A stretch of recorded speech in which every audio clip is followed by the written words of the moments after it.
Giants fans could get used to walk-off wins against the Cardinals. While a trip to the World Series wasn't on the line last night, it was still a great victory in the middle of a tough stretch in the schedule. And since some new faces have arrived in the lineup, the Giants have been energized for another postseason run. It's game 2 of the series, and it's coming up next.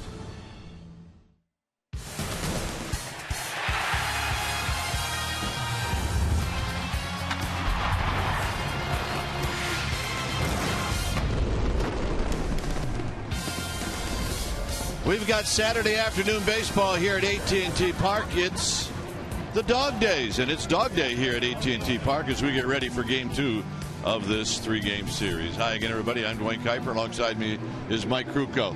Well, the Giants have been playing good baseball. They've won 3 straight, and we're seeing different people contribute to these wins.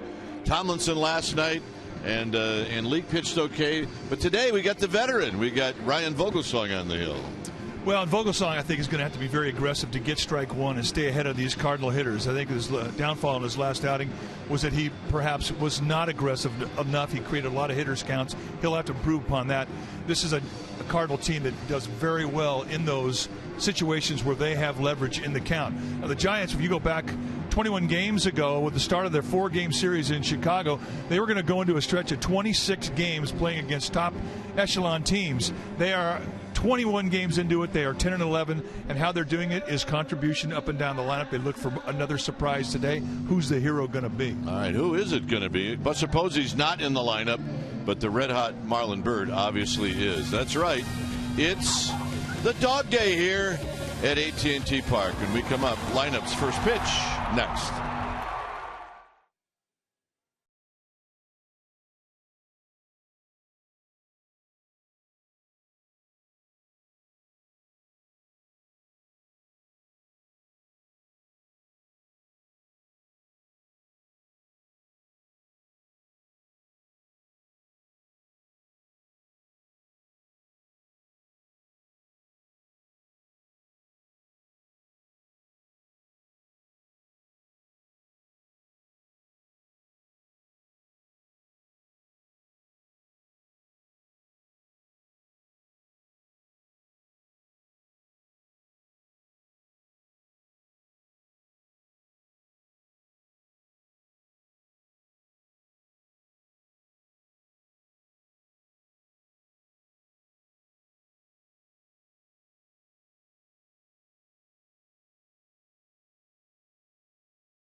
Bay Area is brought to you by Jack in the Box. For a limited time, try the new Portobello Mushroom Buttery Jack with melted garlic herb butter.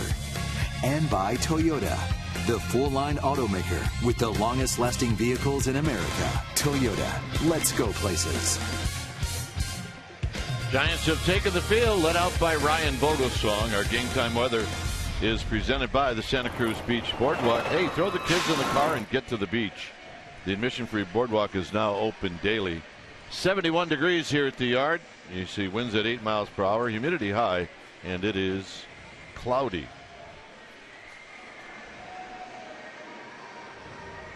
All right, the lineup that Ryan Vogelsong will be facing looks like this.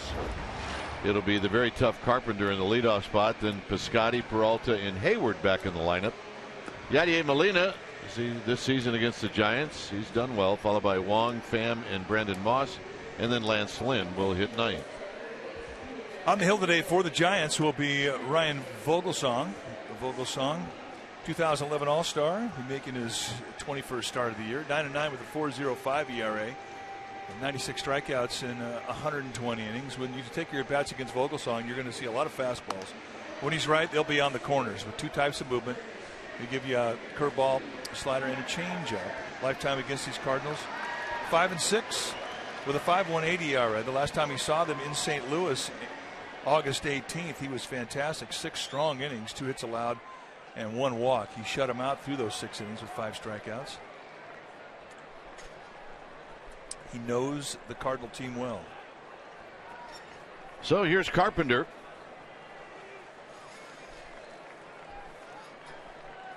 Carpenter last night went 1 for 4. He scored a run. Very tough out. And the first pitch of the ball game is on its way. And Vogelsong right into the strike zone. And he gets a foul back and out of play. So he started at 106. Carpenter overall, average is down, power numbers are up. Hitting at 258.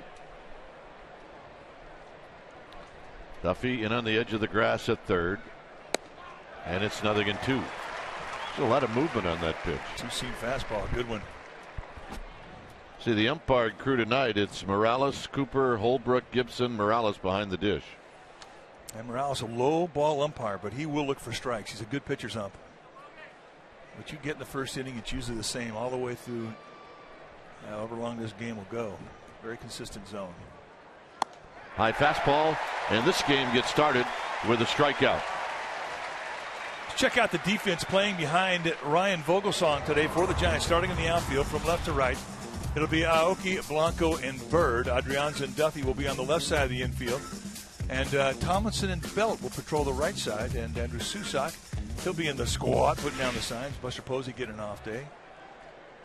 Brandon Crawford, another day that he will not be in the lineup. Feeling better. Here's Stephen Piscotty, the local kid, and he takes a pitch wide. 1 ball and no strikes. Piscotty from Pleasanton, went to Foothill High School. And he's starting to show signs that he's going to be a pretty good player in this league. There's a strike. It's 1 ball and 1 strike. Johnny Peralta on deck, chalking up, getting ready.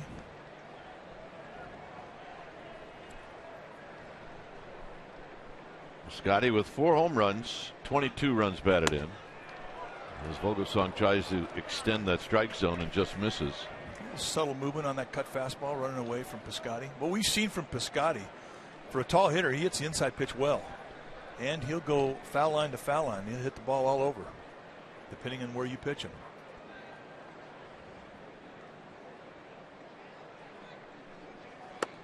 Swing and a miss, 2-2.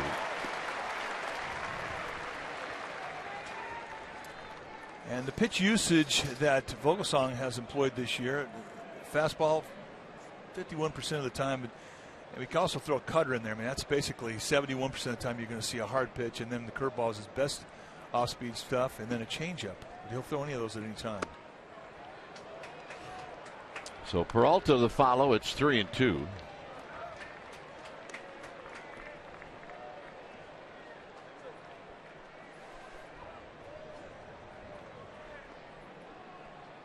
Day baseball here at the corner of 3rd and King.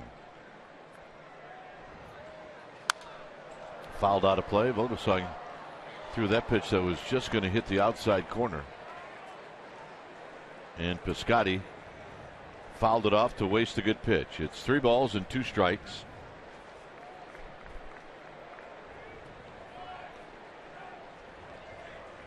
Outfield straight away with the exception of Blanco, who's a bit towards right center field. Foul back again. So Vogelsong staying away. As if telling Piscotty that if you're going to hurt me, it's going to be to right field.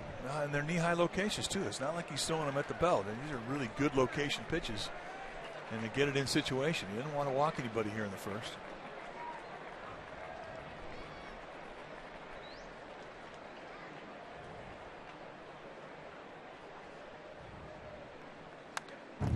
And a healthy rip, and it stays 3-2.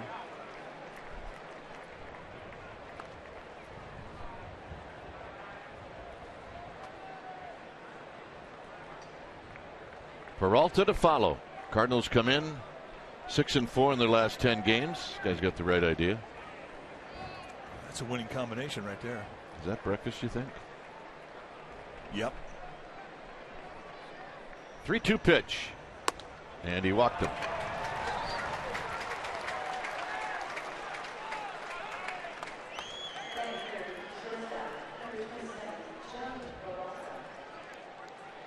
So here's Peralta. Peralta hitting at .279 with 16 big flies, 58 driven in.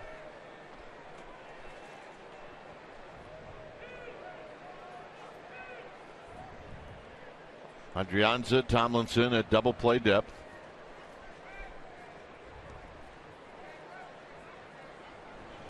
And a strike, and it's 0-1. So first pitch for Vogelsong out of the stretch. Cardinals are 36-27 on the road. And they played really well against the National League West, where they're 21-11.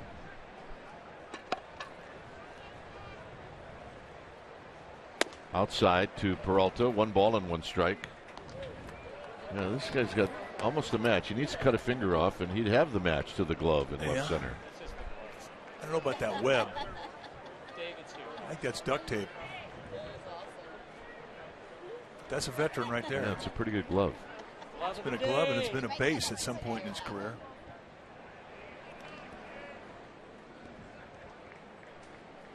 So Vogelsong's rubbing up the baseball. Who's older, the glove or the guy? Oh, the glove. Really? Oh, absolutely. Probably by 30 years. He's got an antique on his hand.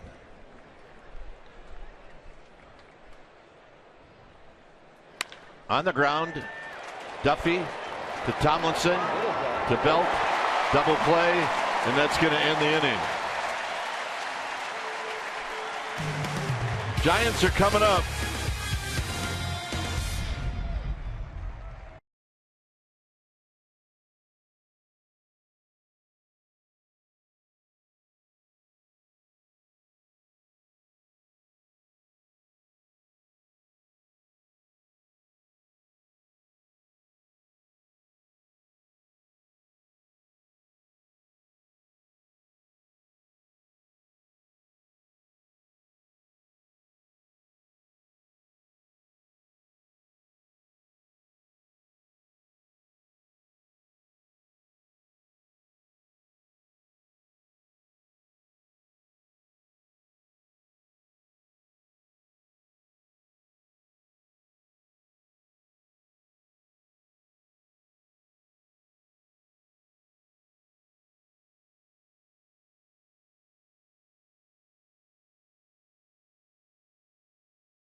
And the lineup that Lance Lynn will be facing looks like this. It'll be Aoki, Duffy, and Belt. Bird is going to hit cleanup. Then it'll be Blanco, Calby Tomlinson, who's been red hot in his last 2 games. Pretty special for all of us. Susac, Adrianza, and then Vogelsong.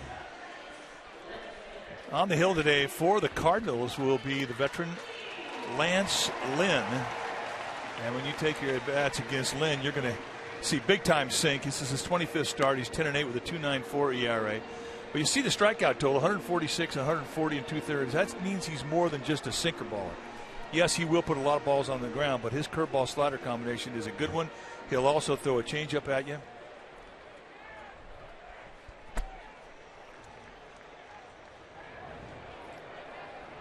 Yeah. Probably not a bad spot. Gamer Babes on a boat. Although they're not in the park, which would be a better spot.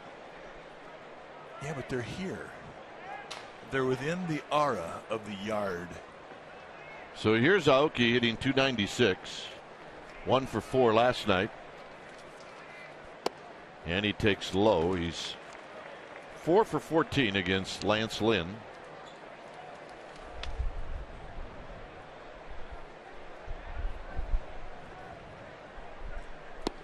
And it's low again, 2-0. Duffy and then Belt.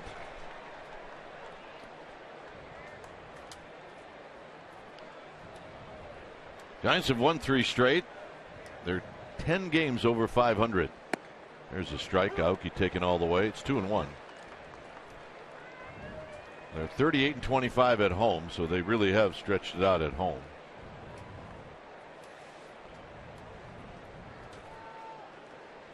Gabe Morales having a few words here. He's having words with somebody. Well, Aoki is digging in on that back line. We thought Molina, he was stepping perhaps out of the box. Hit out to left field for Piscotty. And Piscotty makes the catch. 1 out, and here's Duffy. Let's take a look at the Cardinals defense starting in their outfield from left to right. It'll be Piscotty, Pham, and Hayward. Good arms on the corners with Piscotty and Hayward. Peralta and Carpenter will be on the left side of the infield. Wong and Moss on the right side. And Yadier Molina, he'll be in the squad putting down the signs. He never takes a day off against the Giants. Here's Duffy.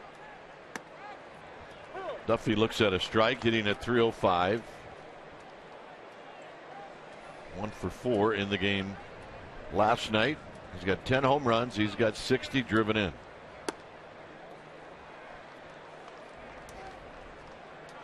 Lynn trying to establish that fastball. He's a big guy, 6'5", 240. 28 years old, 4-year veteran.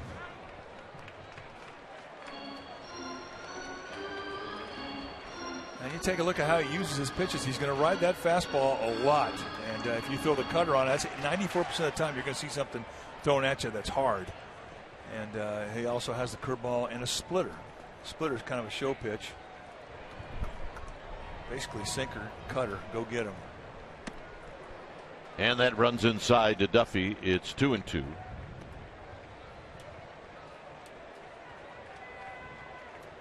Belt on deck.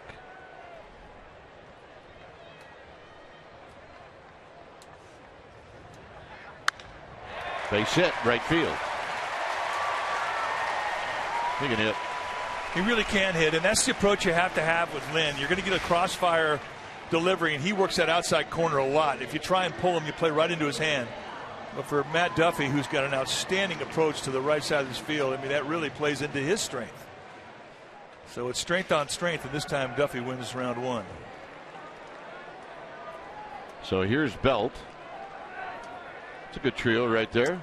Yeah, there goes Panic, Pence, and Bumgarner. Belt at 276. 2 hits last night for Brandon Belt. And he drives one down the right field line, foul. Good play, but they got to work on that high five. It's just not quite there yet. Belt digging one out. I mean, that's right where Lynn wanted it. It's right there, up and in. And the Belt just spins on it.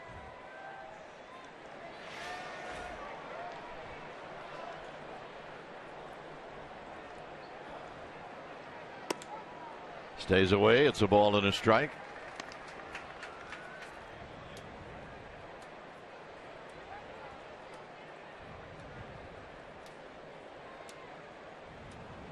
On deck is Marlon Byrd.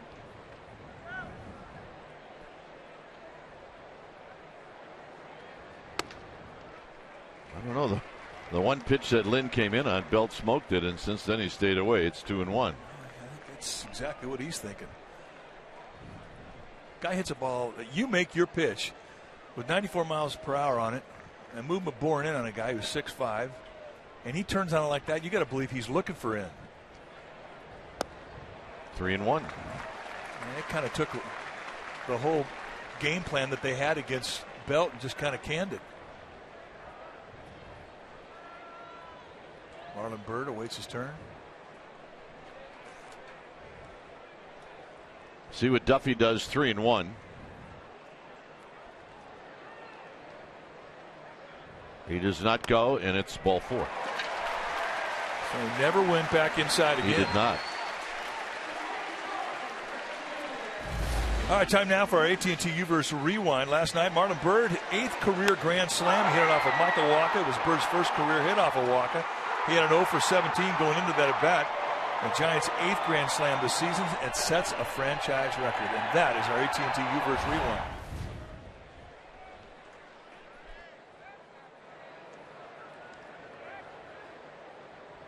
So here's Byrd.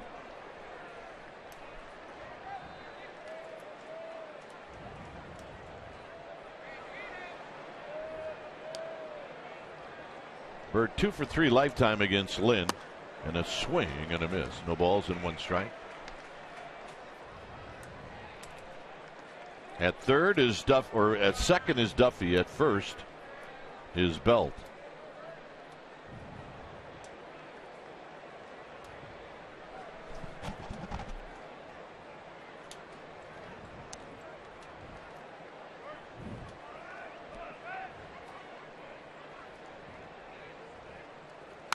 Out of play, so it's 0-2. So Lynn going right after Marlon Byrd.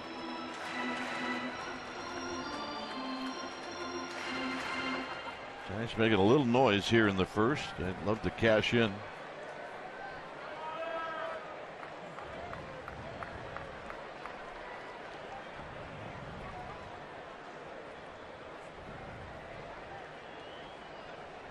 Lynn at the belt. He looks to second. And he throws a strike to Byrd, and Byrd fouls it out of play.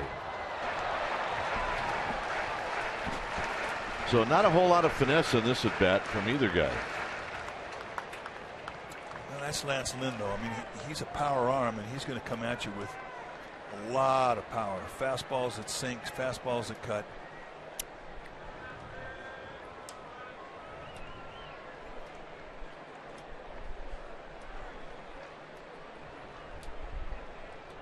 See where Molina sets up in, and it's 1-2.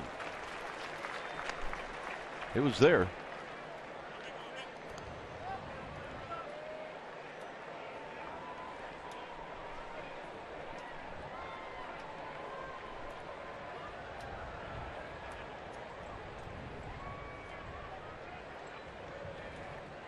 So Lynn gets the sign from Yadier Molina, and the pitch. Taps it foul, so Byrd stays alive. Off his foot. Byrd uses a golf grip, kind of an overlap grip, where the little finger on his top hand kind of overlaps his forefinger on his left hand. Let's watch where this ball hits him. Ouch. Ooh, that one hurts. Looks like it got both feet. And there's the overlap we're talking about. Bobby Thompson used to use an interlock with the little finger on the top hand, right hand, and the forefinger of the left hand.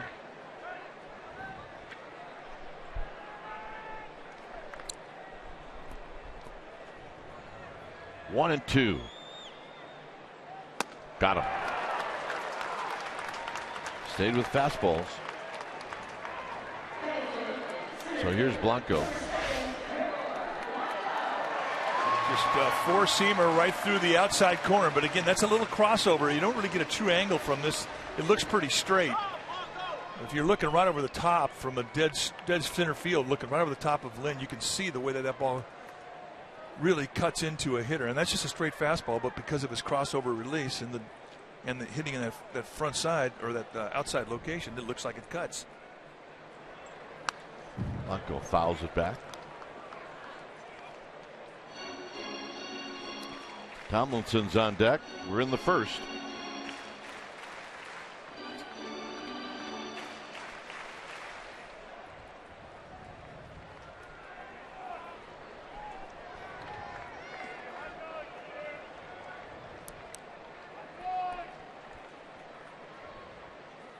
Pretty good speed on the bases for the Giants.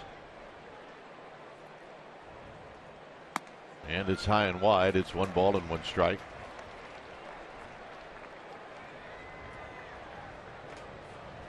Good speed with Duffy at second. Again, the best arms for the Cardinals in the outfield are on the corners. 2 outs, Duffy will get a good jump.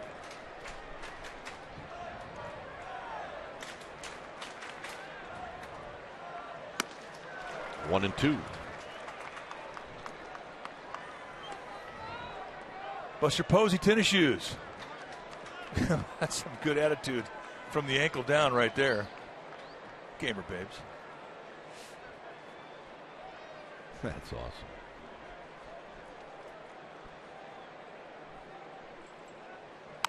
Out of play, so Blanco stays alive. Ball last night really carried in the outfield. There wasn't a whole lot of wind. When the wind blows, it sort of does not allow a lot of carry to right field, especially off the bat of a right-handed hitter. And today, there's still pretty good carry here, especially the left center side of this field.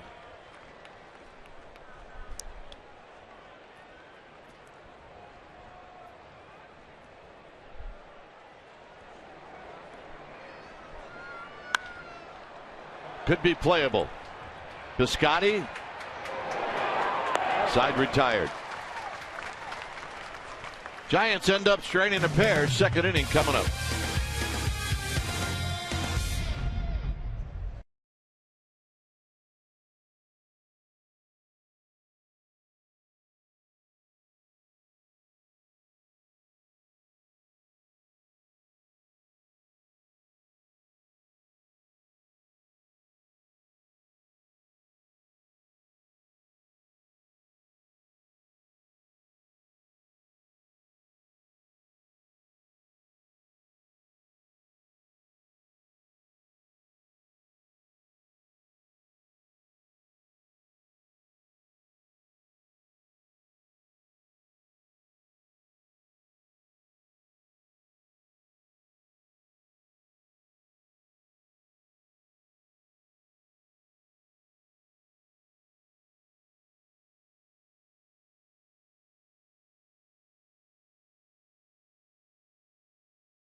Area Mini. Well, the Cincinnati Reds come to AT&T Park next homestand September 14th through the 16th. All 3 games are 7:15 starts, and on Wednesday the 16th, the first 20,000 fans will receive a World Champions belt buckle courtesy of Scottsdale Convention and Visitors Bureau. Go to sfgiants.com/tickets. Here's Hayward. It'll be Hayward, Molina, and Colton Wong as this is dribbled foul.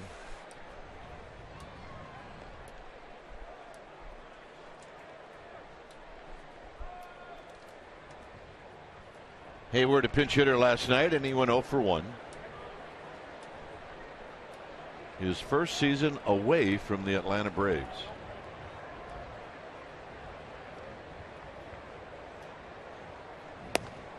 Good pitch, 0-2. Perfect pitch. 2-seam fastball, outside corner at the knees. Bogosong will definitely establish the fastball the first time through the lineup. And the way you do that is you have to throw strikes with it on both sides of the plate. Inside strike, outside strike. That sets it up. Goes with a high fastball, 1-2. You throw a lot of outside strikes, and when you come inside to a hitter and you come in bad or knock them down, or that doesn't establish the inside corner. It's only after you throw a strike on both sides of the plate, and then that changes the whole approach for a hitter. Now he's got to guess whether you're in or out. Until you throw that strike on both sides of the plate, he could sit on one side of the plate. 1 ball, 2 strikes. Out of play, stayed away. And big league hitters, you cannot scare them. They will not intimidate. If anything, you knock them back, you tick them off. Want to impress a big league hitter? Throw a strike with your fastball on both sides of the plate. That impresses them.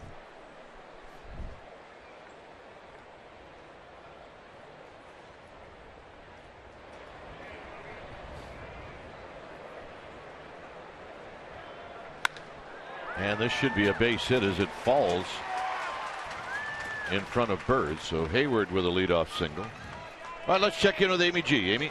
All right, guys, the Giants, they are a banged-up bunch, but they're doing their best to get healthy today. Brandon Crawford throwing on the field for the first time. He also took a couple of swings. And Joe Panik doing full baseball activities. He is set to go to to the Sacramento River Cats on Tuesday and begin a rehab assignment. I'll get through it, Dwayne. Yeah, well, he is. And talked to him today, and he's really optimistic. I didn't know Amy was here. She didn't come see us today. No, she didn't. Something must have been going on. Here's Molina. First pitch is wide. 1 ball and no strikes.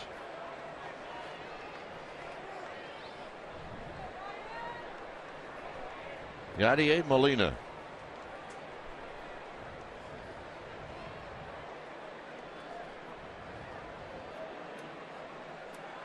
That open stance.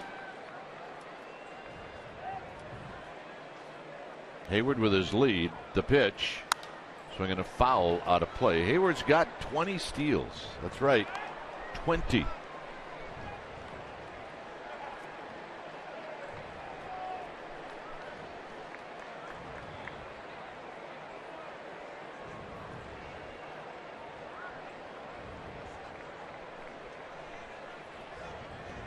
Colton Wong to follow. We're in the top of the 2nd inning.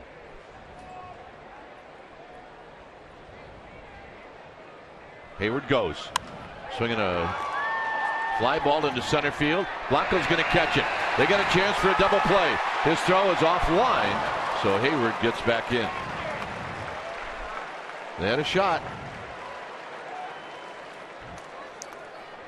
Hayward never knew where the ball was. That's where taking a peek is sometimes a good idea when you're running towards second.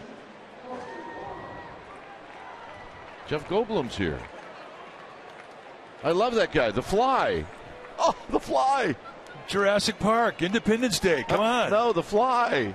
Yeah, he was good in the Fly. Pulled it off. I kept yelling at that movie. Don't go in that tube. Don't do it. And he wouldn't listen. And then he got in there, and there was a fly in the tube. Yeah, it's just not a good mix. Don't do it. Did not end well.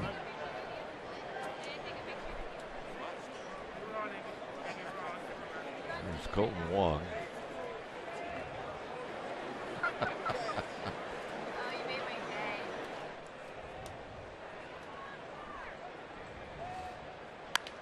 High and foul down the left field line and out of play.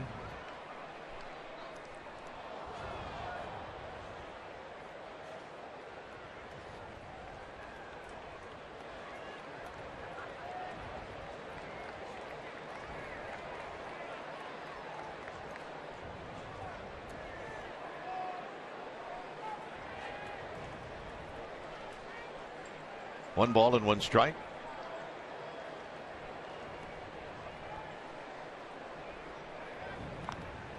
And you know what? And then you know what they did? They made the fly 2 and the fly 3. Yeah, that was a mistake. I was done. That was a mistake. You can't put the bullet back in the gun. He was a fly, for crying out loud. Yeah, 1 ball and 1 strike.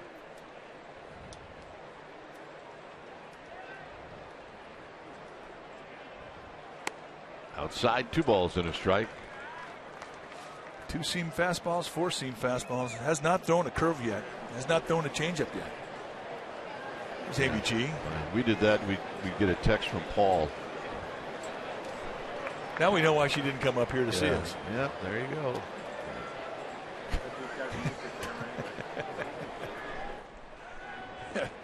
Amy. Yeah. Yep. I could just see what she just said right there. I just read Jeff. He said, "Are you married?" And Amy said, "Yeah, yeah." Yes, I am. But The Fly was my favorite movie.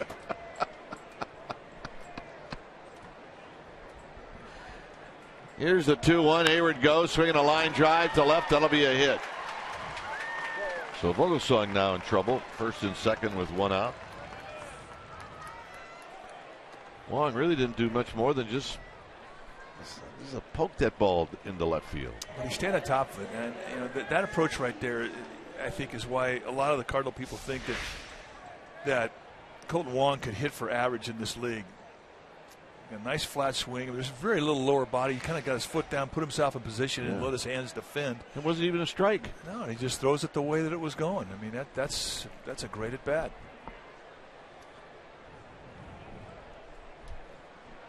So here's Tommy Pham. Vogelsong wants a new baseball.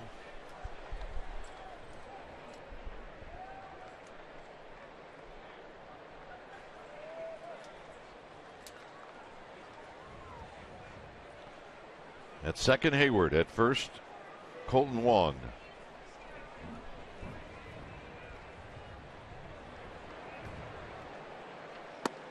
And he comes inside to Tommy Pham. 1 ball and no strikes.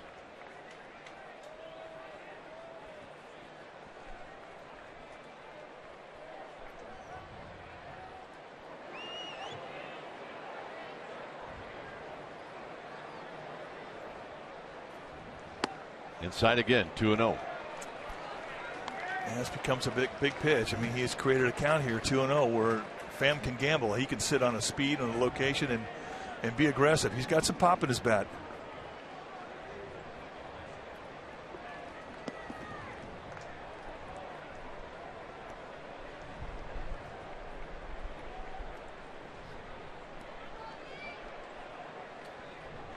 He looks to second. Right down Van Ness, and it's 2 balls and 1 strike. If he was looking fastball, he wouldn't look it in. He would look at middle away.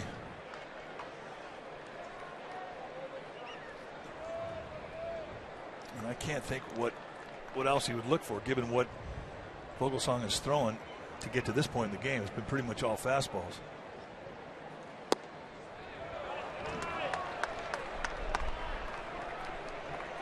Vogelsong does not want a walk.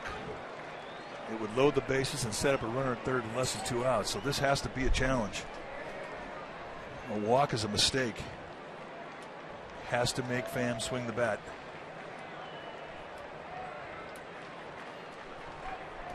Three balls and 1 strike.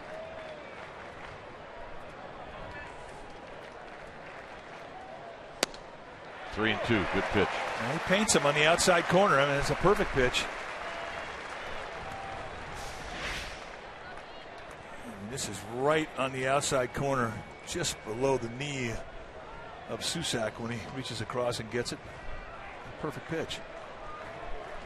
The target that Susac was given was right in the middle of the plate.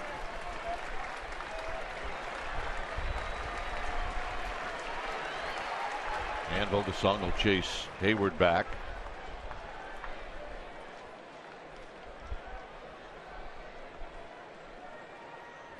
So it's 3 and 2. Hayward at second. Colton Wong is at first. Brandon Moss is in the on-deck circle. See if Mike Matheny has thoughts of sending the runners 3-2. They go. Tap to Vogelsong. This play will be at first. And a nice comeback. Both runners advance. So Bruce Bochy has a decision now with the 8th plate hitter coming up and the pitcher on deck as to who he wants to pitch to. Yeah, he's going to walk him.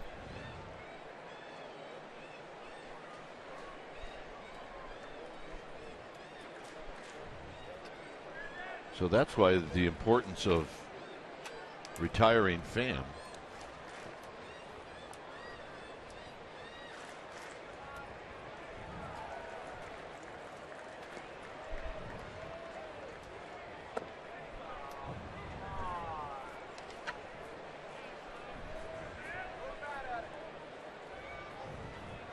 Moss hitting 185, but very dangerous. Moss played left field last night and went 1 for 4.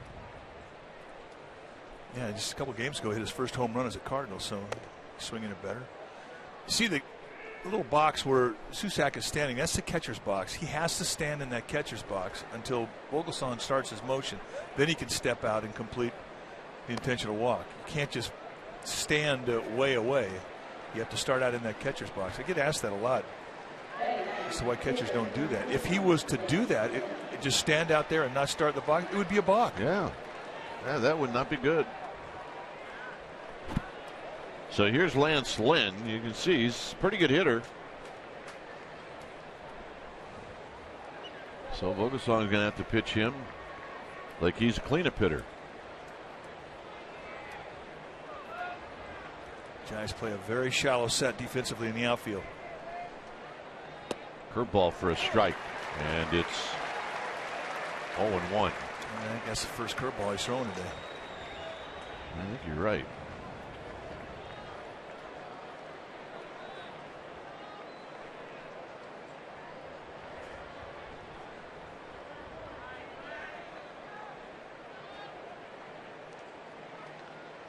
Swinging a bouncing ball to Adrianza, and that's going to end the inning.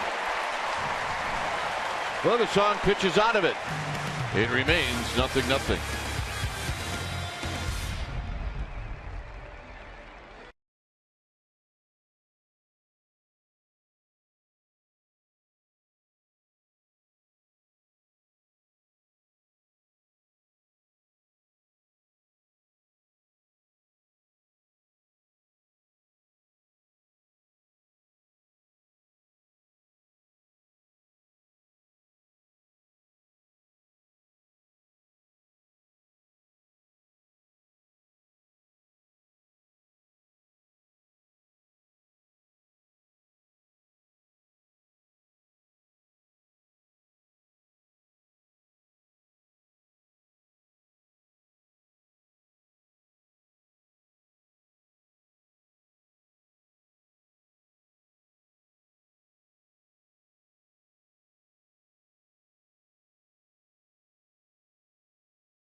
Brought to you by Pete's Cold Brew.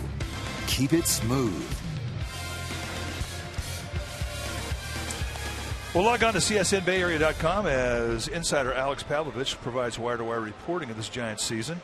You get breaking news, video, special features, and more only on csnbayarea.com. So the hitter will be Kelby Tomlinson. This guy's out for a nice day. out in the Cove. He's going to read his book. Yeah, listening to the ball game, reading a book. Life is good. Breaking ball to Tomlinson is down low.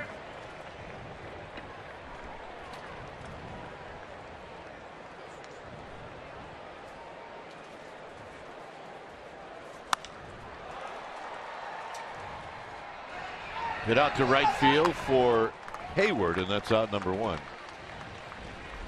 Time for our Togo's big play. Last night, this was the base hit by Tomlinson that won the ball game. Giants' 5th walk-off this season. The first since Mother's Day on May 10th against the Marlins when Matt Duffy did it. It's not every day you get a chance to do the bat flip on a single, but that was a time to do it. Yeah, he said that when he saw the replay, he didn't realize that he quite did it like that. Too late. Can't take it back. Can't take it back. No, cannot. I have no problem with it. I didn't go down and ask the Cardinals, though. Yeah, I think the Cardinals. They just wanted to get off the field. 1 ball and 1 strike. On deck is Adrianza. Giants had an opportunity in the first, and they let it get away.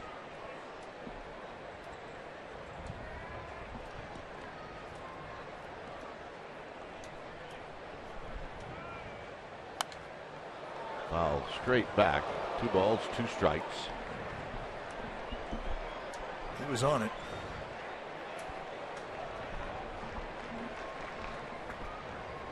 Warmed up today. He was not that warm coming in. We had heavy drizzle out in the East Bay. As this is pulled on the ground, that's a fair ball. Carpenter's got it, and his throw is offline, but Moss came off and tagged Susac. 2 outs. But it has turned out to be a gorgeous day for really baseball. Has. Really has. And really, you know, for folks who watch these games from other parts of the country, and they see cool weather through most of the baseball season. Right around September, things start to get hot here. The warmest weather of the baseball season for the Giants is September and October.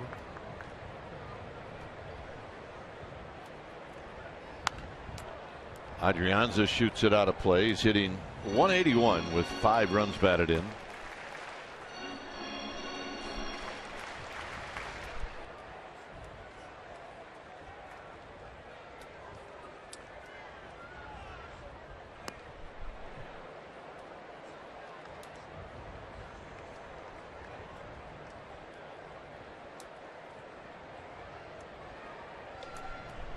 One delivery to Adrianza is outside for a ball. 2 balls and 1 strike.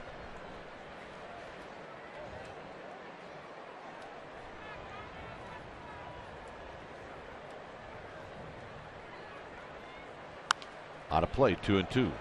So when Lynn needs to get after somebody, he just goes right at him with the fastball.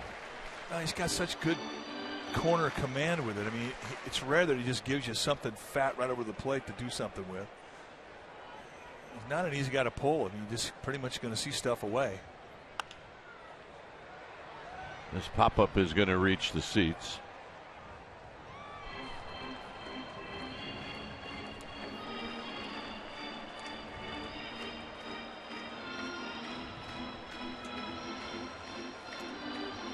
The last 4 years, you take a look at his fastball and where he's ranked as to how often he's used it. And this year, he's thrown it more than anybody. He's thrown it 85% of the time.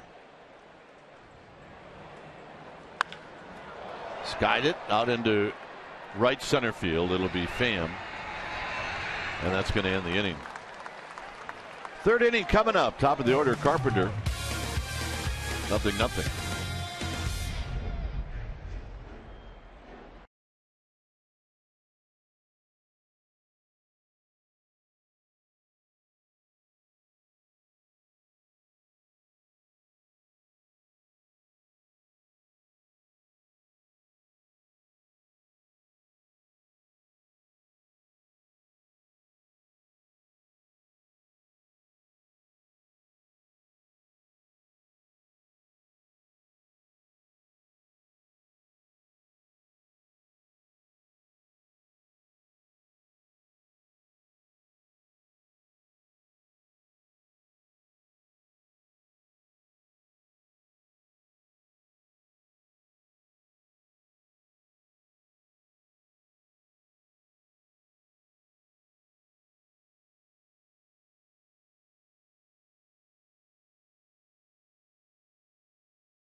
special happening here at the Yard, and it's not always on the field. Today, it's in the stands. We want to introduce you to this couple because it's their 50th anniversary. You're looking at Richard and Beth Gerard. They're surrounded by their loved ones and their family. They're from Sacramento, California. They have been married 50 long years. Go ahead. They're going to turn around and show you their shirts because they were specialized for today's broadcast.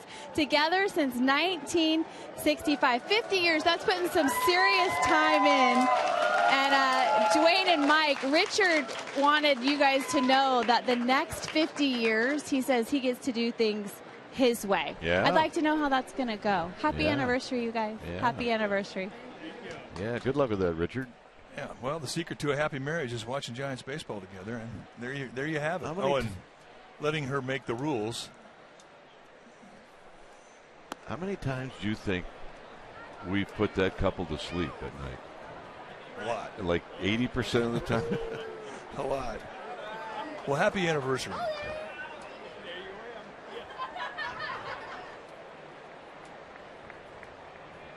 One and one to Carpenter. 2 balls and 1 strike.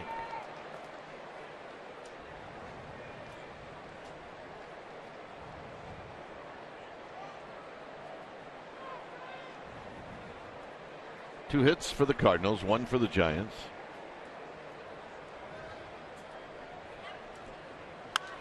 Foul down the left field line and out of play.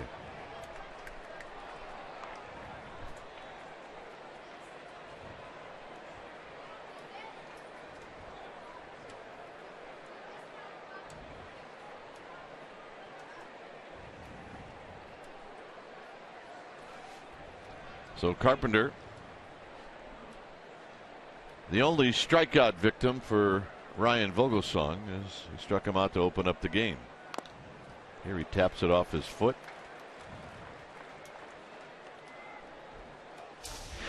Take a look at Ryan Vogelsong's motion for a big man. Very upright, compact, and now he starts his drive, high elbow position in a high 3/4 release. It's our Exmo brought to you by your local Toyota dealer. You look at his motion in slow motion, and it's easy to understand as to why he has that corner command. I mean, he's really worked hard to make his motion compact throughout his career. Out of play again. When we first saw Ryan Vogelsong come to the big leagues, I mean, he was a hard thrower, mid-90s guy, but he didn't have this type of command. And he didn't have as compact of a motion that he has evolved into now. It's a motion built for strikes.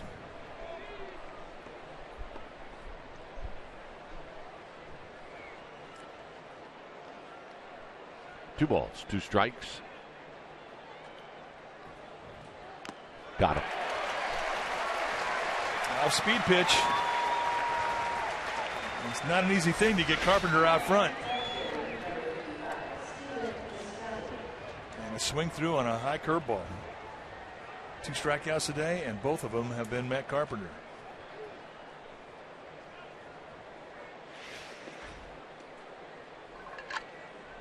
Biscotti drew a walk in the first. This will be pitch number 47 for Vogelsong. I guess at this point in the season for Vogelsong, you don't really worry about the pitch count. No, you go as hard as you can, as long as you can. I mean, that's just the deal. You give your team 2 times through the lineup, you've done your job.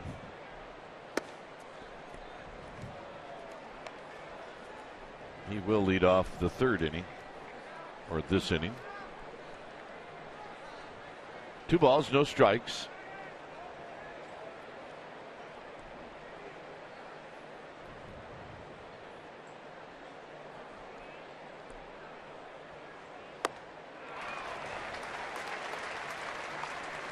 You know, in Vogelsong, look, he goes out there with the idea that he's going to throw a complete game shutout every time he takes the mound. He has made it to the 8th inning twice this year, and that was back early in the year. And for the most part, it's, you know, just get to the 6th inning, and then that's a contribution. 2-2. His last outing against these Cardinals in St. Louis, he shut them out 6 innings, allowed a couple of hits. I mean, he was brilliant that day. Just allowed 3 base runners, 2 hits and a walk.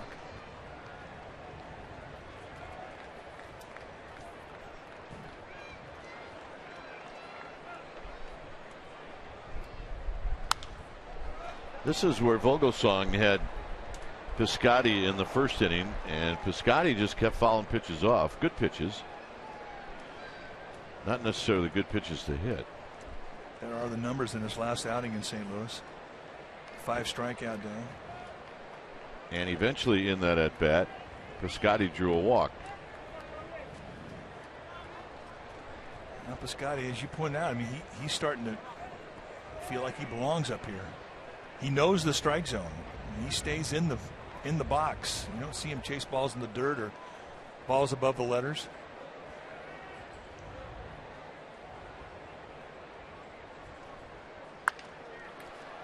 Adriando's going to have to go, and he cannot make a play.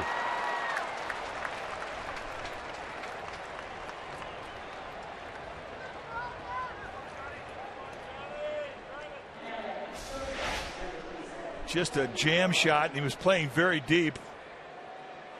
And he never really got a grip on it either. Looked like he picked up a split finger fastball. So he does the smart thing, he eats it. I don't think he had a play anyway.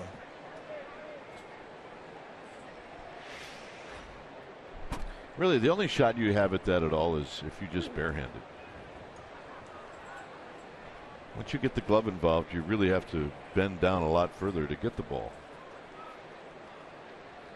So here's Peralta. Peralta takes a strike.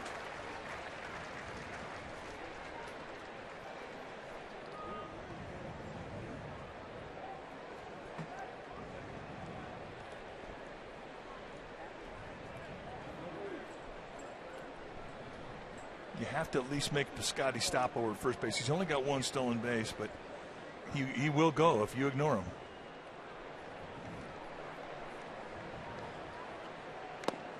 Oh, and 2. Good changeup.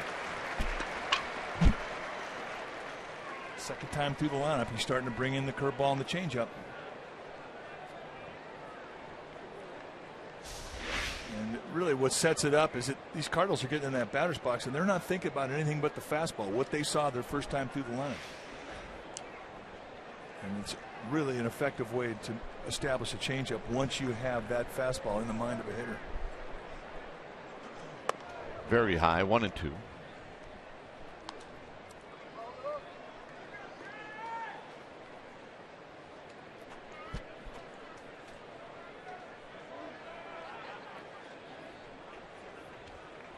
Hayward to follow.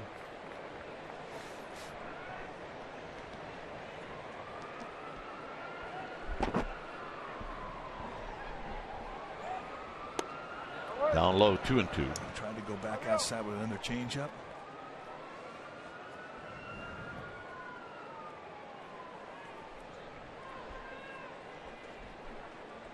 Peralta hits the ball well to right field. I mean, if you pound him one side of the plate away, he will go that way, and he will drive it that way.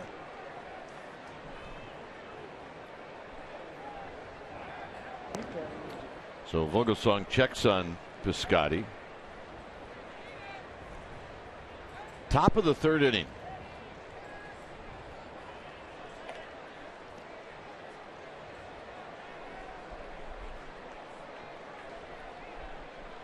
Vogelsong has been in the stretch for the most part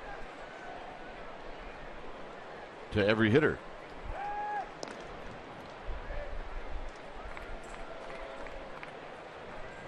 And the constant throwing to first really kind of slows down the pace of the game. But I get why you do it.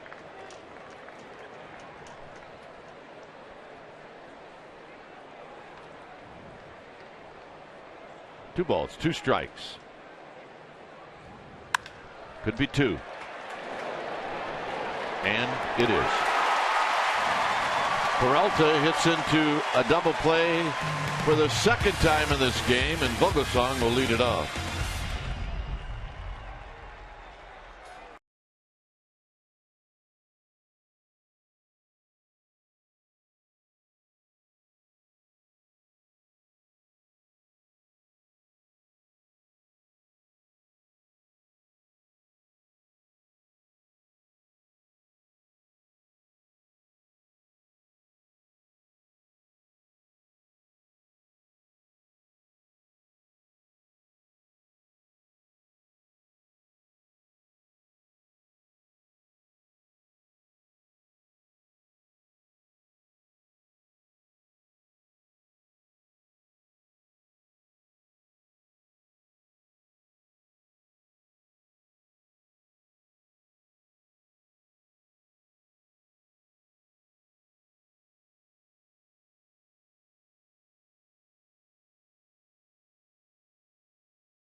5th. Get your tickets for just $20. For tickets, go to calbears.com or 1-800-GO-BEARS. Lego Day is on September 12th here at the ballpark. You need a special event package that includes a pregame Lego Day build experience. Remember, you need a special ticket for all the good things. sfgiants.com/special events. Bogason takes a strike. That's my partner's favorite day. Well, one of his favorite days. Lego Day. No, not you, Dave. He's got young kids. Hey, Lego Day's that's a great day. Yeah, you said you're still stepping on them. There are little landmines all throughout the house.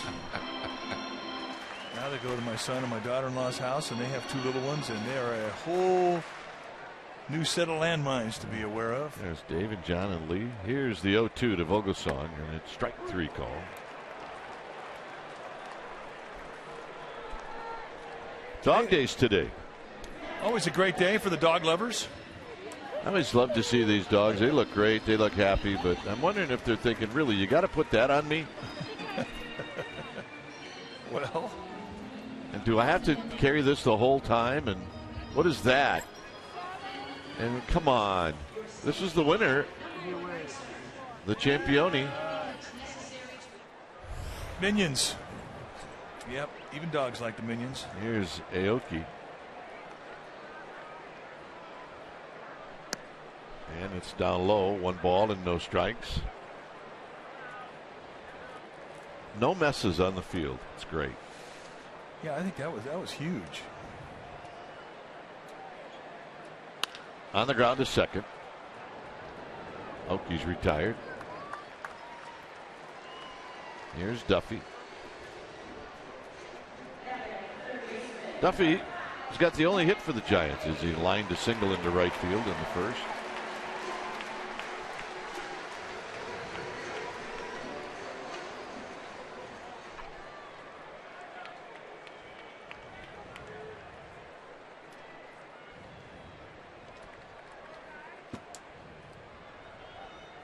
And a strike to Duffy with Belt to follow.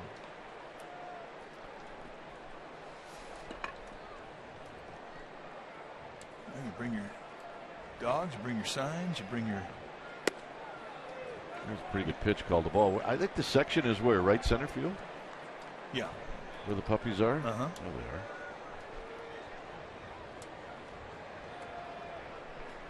All being well behaved. I like it.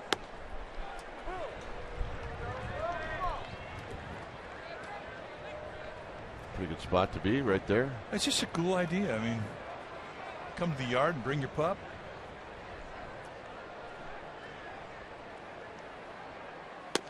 Nope, close. 2-2.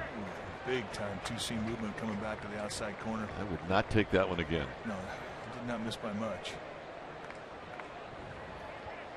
He's a lover, just a lover.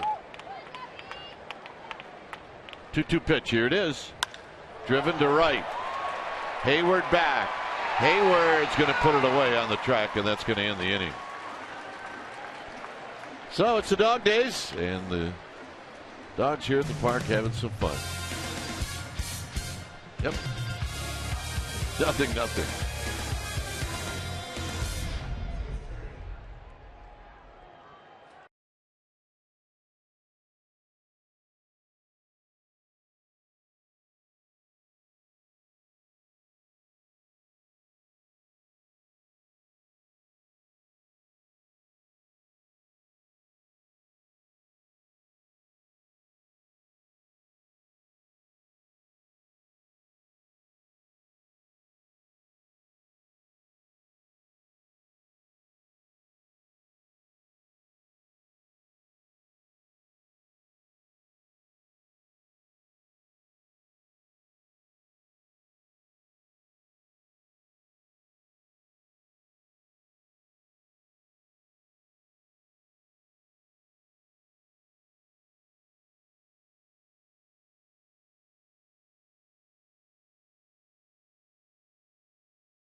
Raceway.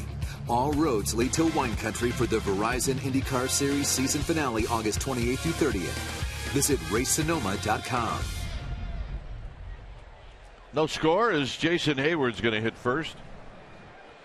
Hayward hit first in the second and opened up the inning with a base hit. And here he pops this one up. And who's it going to be? It's going to be Bird who comes in and makes the catch.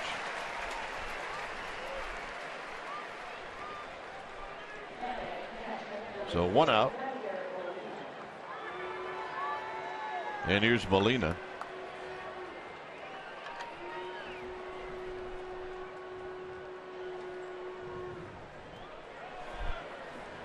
Molina hit a fly ball to Gregor Blanco in the second inning. No score.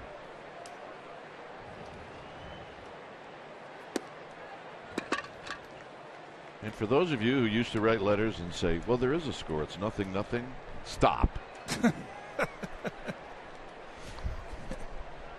Well, it's been a long time since I got one of those. Technically. And it did affect me for a while where I would not say there's no score. And then I said, what the heck am I doing? 1 ball and 1 strike.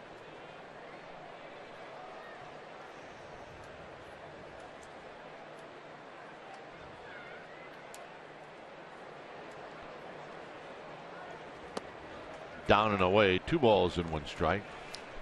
Well, if you ask me, what inning is it? 6. What's the score? There is no score. I'd know what the score was. Of course.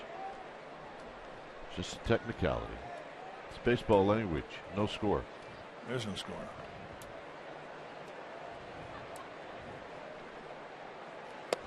Good pitch, 2-2. He's found that spot where he can hit it most of the time.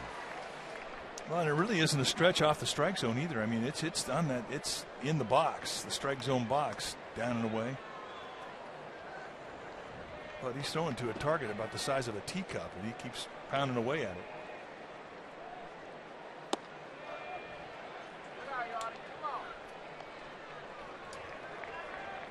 So now it's 3-2, and now you can't really play around with Molina.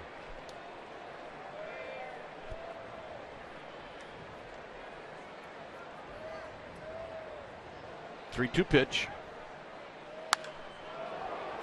Look out. Right into that out area where folks are having fun. Hit somebody. You can see it.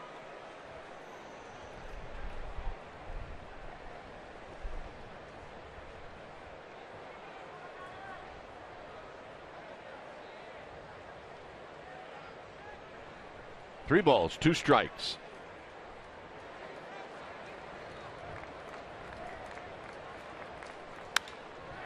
And this is going to fall in front of Bird.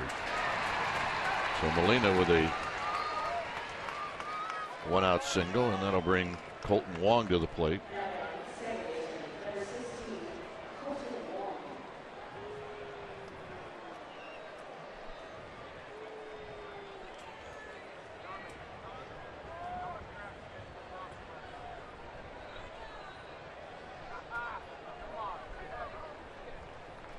Colton Wong lined to single to left in the second.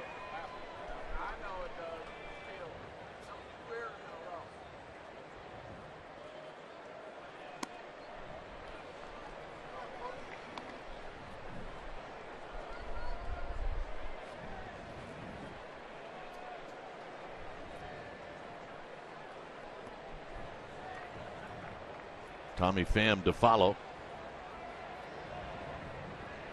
Giants are not going to hold Molina on at first.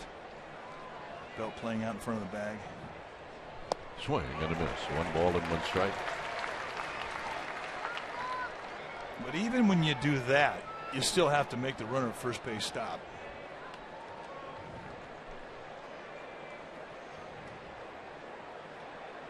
Just acknowledge he's there and give him a look.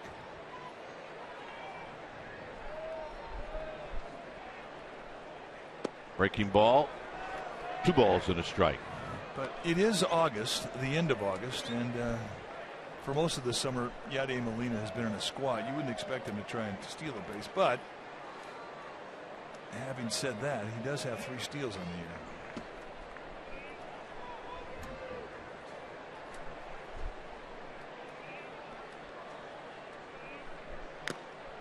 year. 2-2 as that's fouled at the plate. A lot of managers with left-handed hitters at the plate would just prefer, unless you're just a dead-on base stealer, would prefer to have that runner stay there, keep that gap between Belt and Tomlinson in check. Get that left-handed hitter to pull the ball, you can find that hole, and all of a sudden you've got first and third. But we'll see. 2-2 pitch. Here it is. Hit on the ground to Tomlinson. That's one. And that's all they'll get. The longest runs too well. Get one out. And get the out at second. And get the lead out. But this definitely becomes a steal situation from Colton Wong. Now, he's got 14 steals on the year. He's been thrown out 8 times. But with 2 outs, it is go time for a base stealer.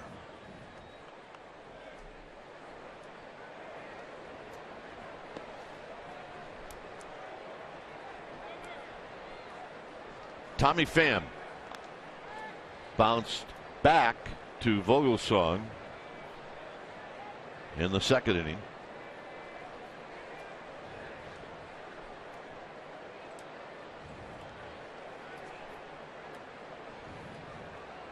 Cardinals have had 6 base runners. The Giants have had 2. And a strike. And it's 0-1. I don't want to jinx Gabe Morales, but we talked about it before the game, just a normal conversation about really how good the young umpires have been with their strike zone. Yeah, they really have. Impressive. It was Tripp Gibson last night who did a really nice job. 1 ball and 1 strike.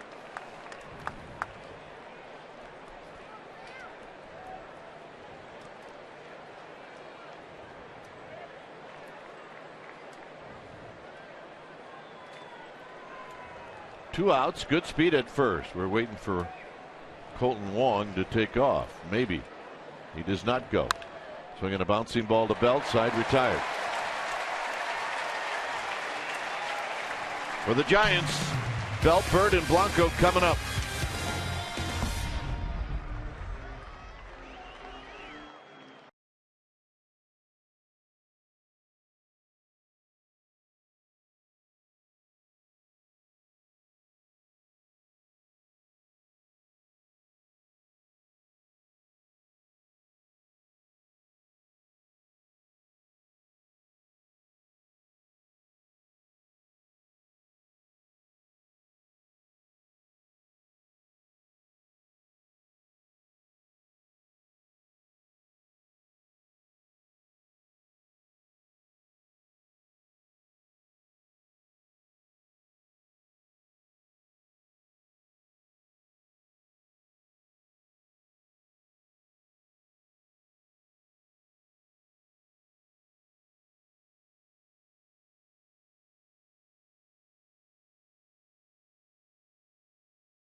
Is brought to you by the Solar Company.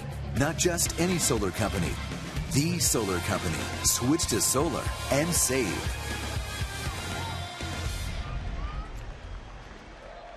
Bottom of the 4th inning, no score. As the Giants are going to send up the 3-4-5 hitters in their lineup. Brandon Belt's going to lead it off. Belt walked his first at bat in the 1st inning.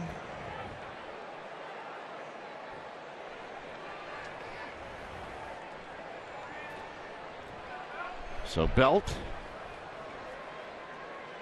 waiting on Lance Lynn, and a breaking ball for a strike. Belt walked in the first.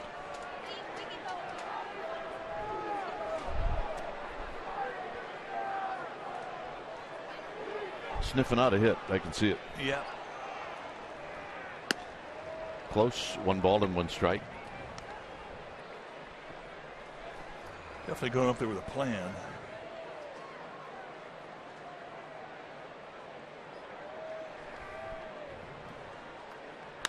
Up the middle and a base hit for Belt. And it's a few teams that don't put the shift on for Belt, and had they put a shift on, he'd have been out. Well, it's the first time today that the Giants have been able to get the leadoff hitter on base, too. So that's a big swing of the bat.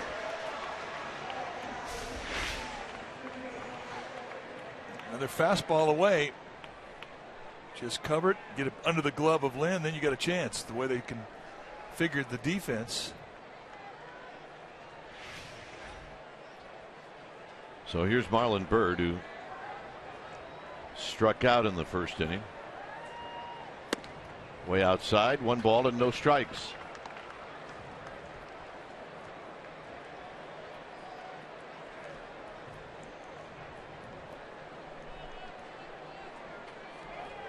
Byrd now 2 for 4 lifetime against Lance Lynn. Swings and fouls this one back and out of play. So you think Marlon Byrd has made an impact since he came over from the Reds. Byrd is 7 for 29. 3 home runs, 10 RBIs. Yeah, I'd say that's an impact. Yeah, I do too. Swing and a miss, 1 and 2. He's going at him with fastballs.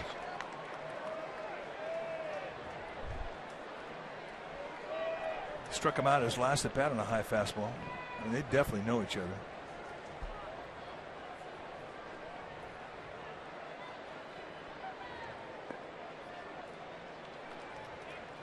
Belt with his lead. It's not a big one. And Byrd takes that 95 and hits it into the seats.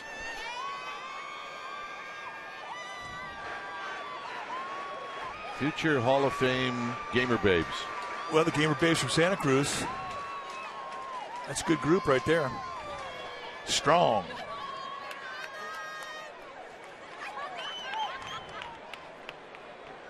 One and 2. Into center field as Byrd got underneath that one. Belt is going to tag, and he is going to put on the brakes. Maybe a good move. Ham's got a pretty good arm. We really haven't had a chance to see it till right then. We were told he had an average arm, but that to me looked like a pretty good throw, and that was pretty flat-footed. He didn't have a lot of momentum coming into that fly ball. Momentum going back. Whoom. And if Belt goes, I got to believe he's out. Blanco popped out to Piscotty in left field. No score here in the home half of the 4th inning.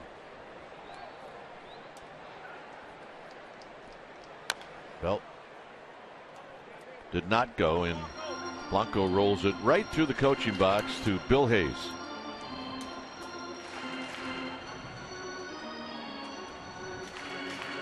There's Billy Hayes, good man. Yeah, indeed. He's got the incredible shrinking boiler right now. He's looking good. He is. Working it off. No balls and 1 strike.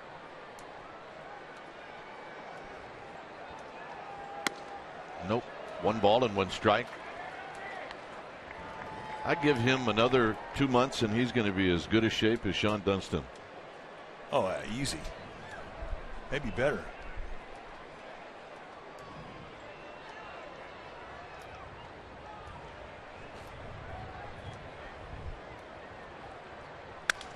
Down the left field line, foul. Blanco broke his bat. It's 1 and 2. Oh. Well, he takes the lump and she gets the ball. That's how it works. You want a happy household? That's how you do it.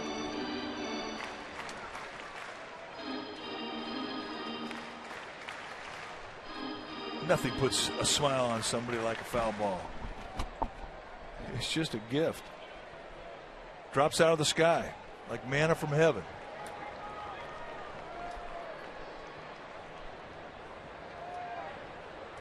So Blanco behind in the count, 1-2. This will be pitch number 60 from Lance Lynn. And it's 2-2.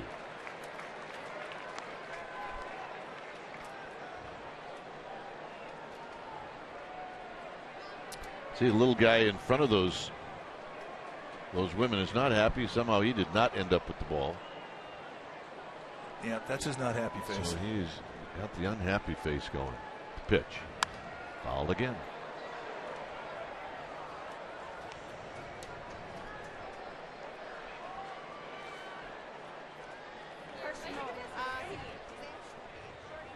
Well, they're happy. Yeah, they are.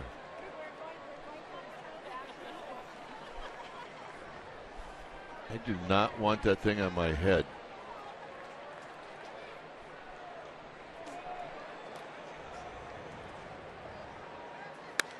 Out of play again.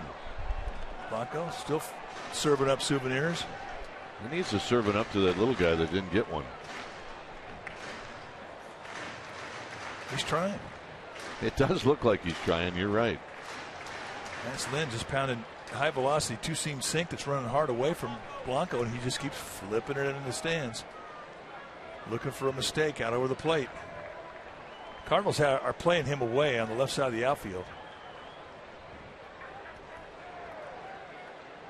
Breaking ball hit into center field right at Pham.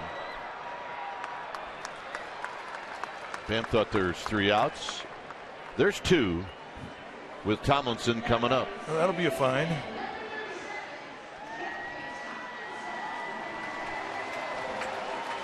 You know what he's thinking? He's thinking about his last at bat when he grounded out to first. Anybody notice that? All right, let's take a look. Fly ball, I got it. This one's all mine. And let's go hit. Okay. Here we go. Yeah. Never mind. Just tricking you guys. Yeah, those 2 steps right there are going to cost him about $50 in kangaroo court. Here's Tomlinson. And now Belt's picked off. Can anybody get the second in time? And Wong did, and they got him. Wong nearly got caught napping. But a good throw by Moss, and that's going to end the inning. Ron Wotus is going to take a look at it.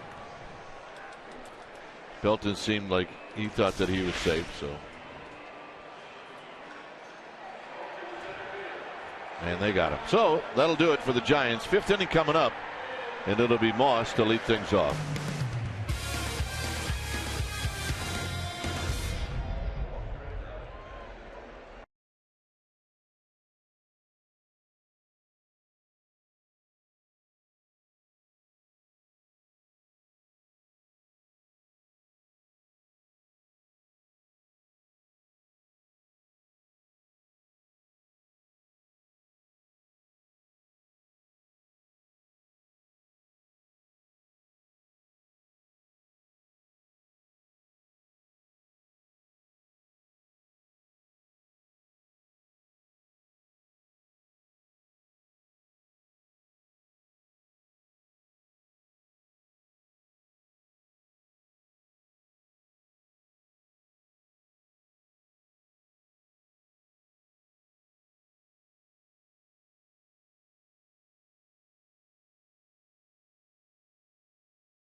That's right. Now with the StubHub app, you can select your favorite teams and artists and discover new ones too.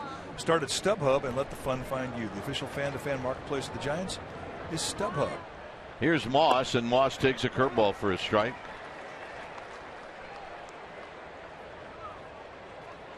Moss was walked intentionally in the second.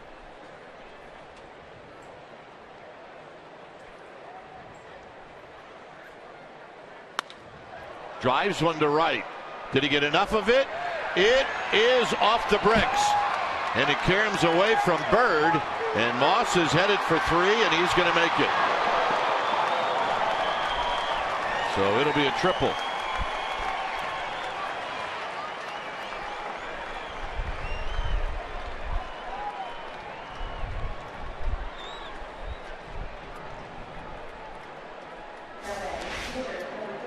How close was it to going out of here? We thought off the crack of the bat it was gone. And for Marlon Byrd, I mean, he's got a position where the hard carom kind of got past him. This is the difficulty of playing right field here at this ballpark. You got a lot of different materials that ball can hit, and each one is going to make the ball respond differently. So here's Lynn with Moss at third and a strike, and it's 0-1. And when it hits the bricks, it's going to come off hot. It's going to come off hot in an angle towards the bullpen.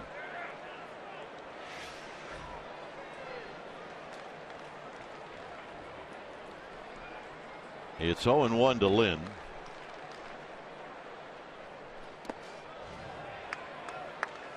No swing on the appeal. That's Eric Cooper. Nice block by Andrew Susac.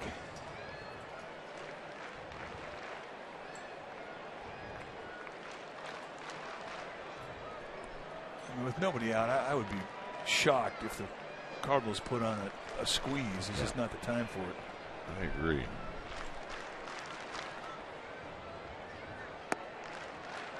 Although what Moss just did there, it doesn't help anybody. Distracts the hitter. It's not likely going to distract Vogelsong, who's certainly well past his rookie days. There's a swing and a foul. It's 2-2. Now here's what my partner was talking about. Watch Moss do a little bluff like he's running. You know what happens, Mike? A lot of times, as a hitter, you go, "Did I miss the squeeze?"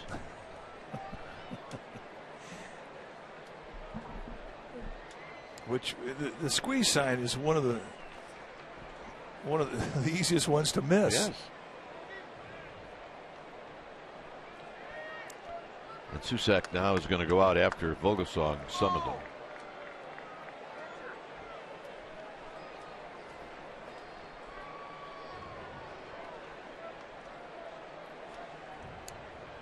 Two balls, 2 strikes. Next pitch for Vogelsong will be number 80.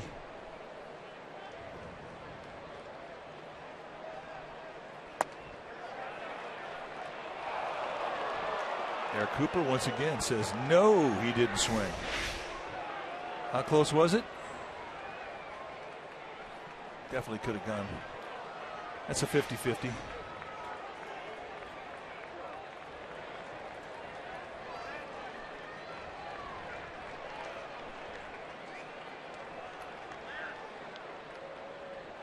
Got him. It's a big out for Vogelsong. I mean, he needed that in a strikeout situation, but when you have the pitcher up there, you're figuring you can get that. But he avoided the walk, which would have been catastrophic. But now he's got to take on a guy that he struck out twice already today. Yeah, and a guy that's seen a lot of pitches today from Vogelsong. And a guy that also leads this Cardinal team in RBIs. So the infield will stay in.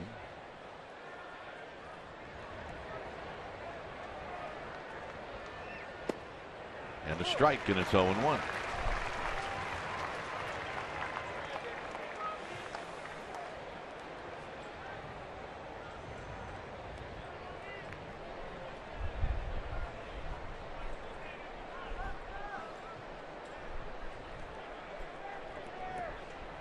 Moss with probably, you would say, average speed. Tomlinson under his glove, and the Cardinals take the lead. Look at that ball hit and stay down on him. So it's 1-0, and here's Piscotty. So Carpenter doesn't do any damage until there's a guy on third with less than 2 outs.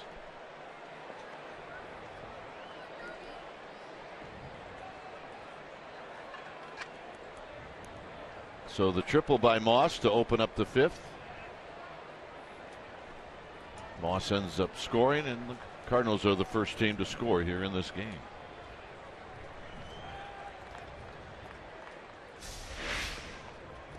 Take a look with the infield drawn in. It looked like it may have hit just on the cut of the grass and flattened out on Tomlinson. Of course, that ball was scalded too.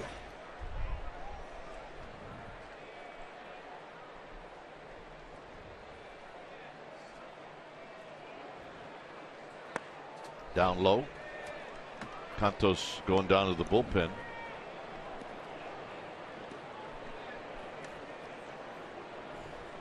Now the pitch count dictates the activity in the bullpen. And remember, a lot of what he has thrown today has been in the stretch.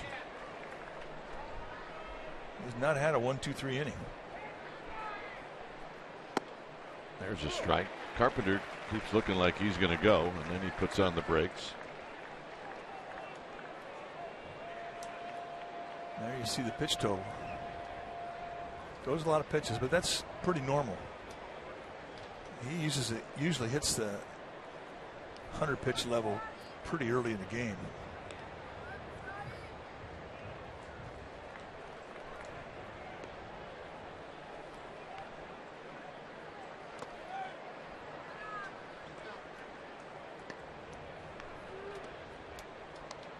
Two balls and one strike.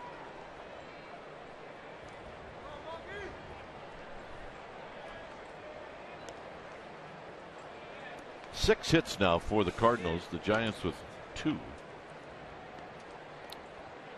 Giants had a hit in the first and another in the 4th.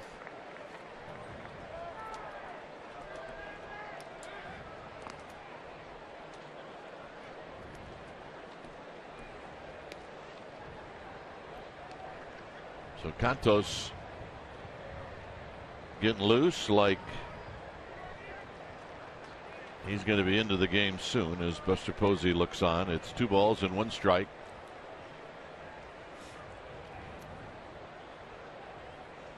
Swinging a bouncing ball past Duffy.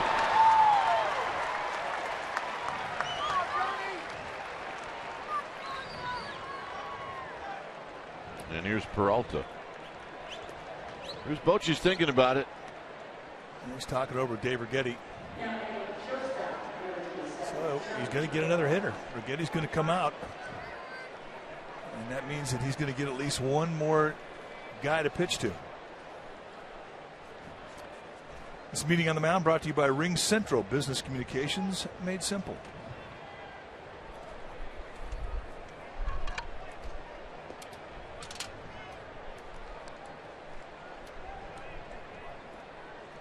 So serving 2 purposes is Dave Righetti. Number 1, he's given Vogelsong a breather as he is 87 pitches into this outing, but he also allows Cantos a chance to finish off and be completely heated up in the bullpen. Whatever Cantos has thrown, I would imagine right now he's throwing 12 or 15 pitches. He's going to get another 8 if he were to get called into the game. So that's more than enough on a day like today to get your stuff established. Feel good about your release point.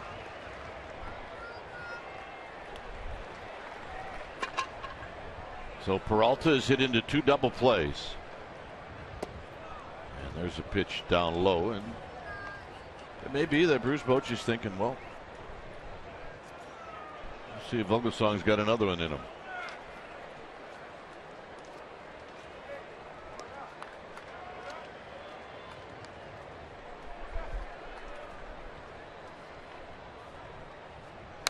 Out of play. 1 ball and 1 strike. Good little cutter.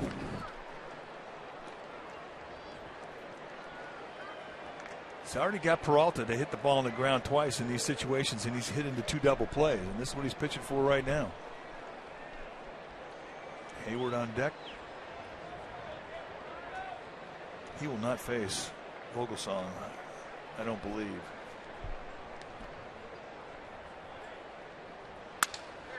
Slowly hit. Adrianza is going to go to first. The runners are on the move, so 2 outs. And here's Hayward.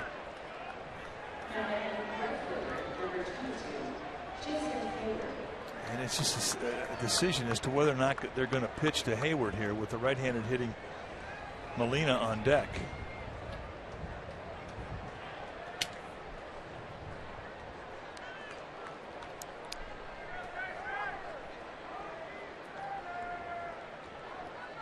And if you're Vogelsong and you get the green light to pitch to Hayward in that open base here, you do not want to give him much to hit.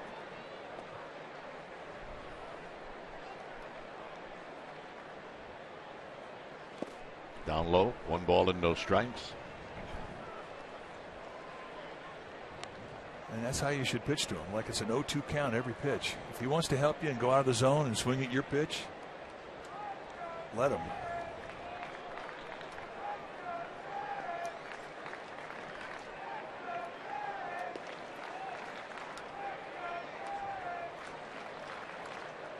So this will be the second meeting this inning between Susac and Vogelsong.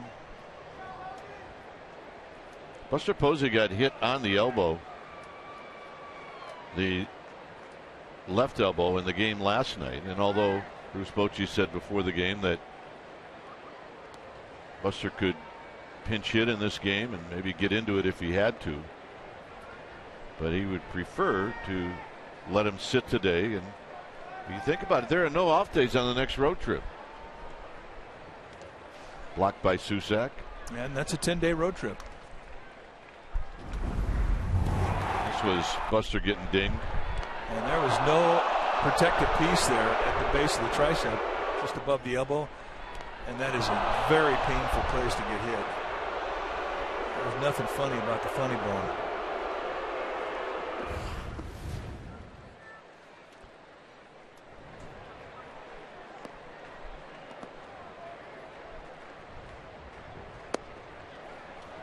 So Cantos staying away from Hayward.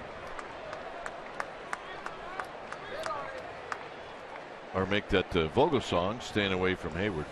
Cantos is ready to go in the bullpen.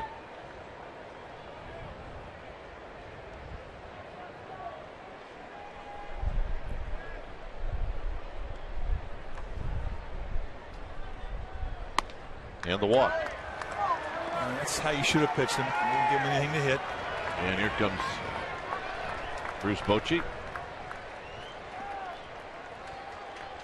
When it's time for a change, think Speedy Oil Change and Auto Service, your oil change tune-up and repair experts. We'll be back.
4:30. That's when pregame live will start. We'll have the game for you right at the top of the hour. And it'll be the final game of this series. So check it out. Giants, Cardinals. And then take a look at that road trip. 10 days, 3 in Los Angeles, 4 in Colorado, then 3 ending up in Arizona. And then that last game of the road trip, a Wednesday night in Arizona, that following Thursday, the Giants will get a day off. So this is a long haul, and if you're a catcher this time of year, I mean, you're going to need a day off. But right now it's George Cantos' time. Cantos coming into his 60th game on the year, 2-2 with a 1.91 ERA. And he inherits a situation where he's been very good at all year long, stranding inherited runners. 38 strikeouts, 61 and a third.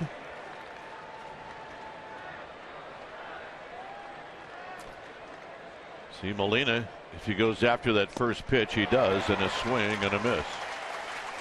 Yeah, it's almost predictable. The league knows how aggressive Molina is, especially with men in scoring position. And he's 1 for 4 in his career against Cantos. A 1-0 game. The Cardinals have scored here in the 5th. Bases are loaded with 2 outs.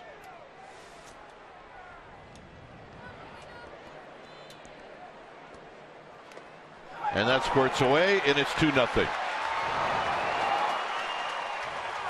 Happened to the Giants last night, and it happens again here today.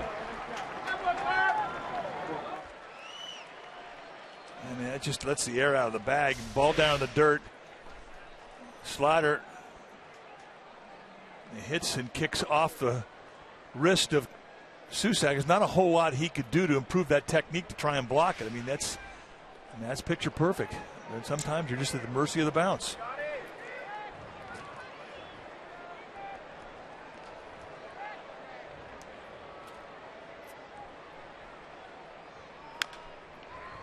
A 1-2.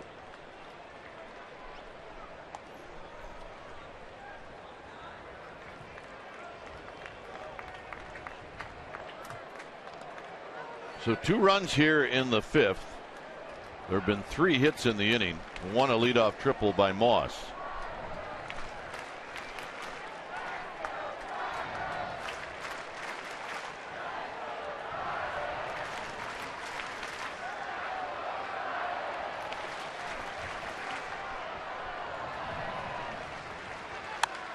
And that's going to be a base hit to right field. Bird's throw is going to be through, and it's 4-0.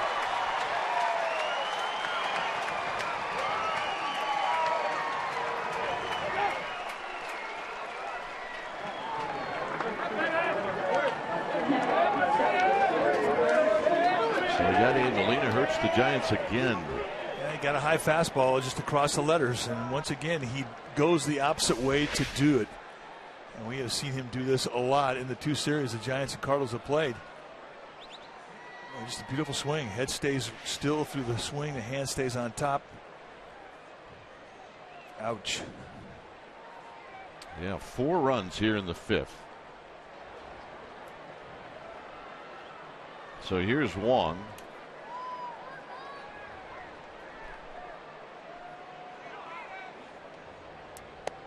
And the pitch is low.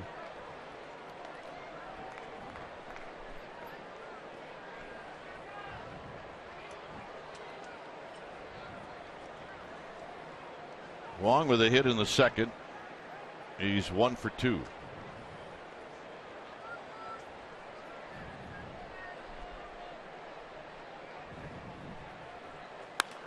And this is lifted down the left field line. That'll be foul.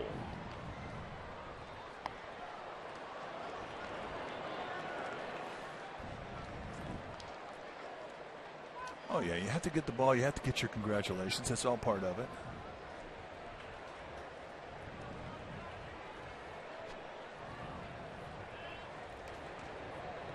Giants have to come back. The Cardinals came back from a 4-0 deficit last night.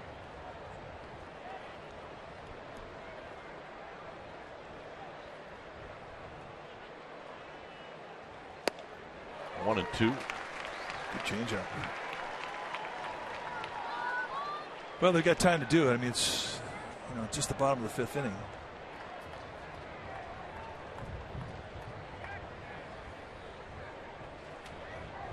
But I mean, you look for opportunities to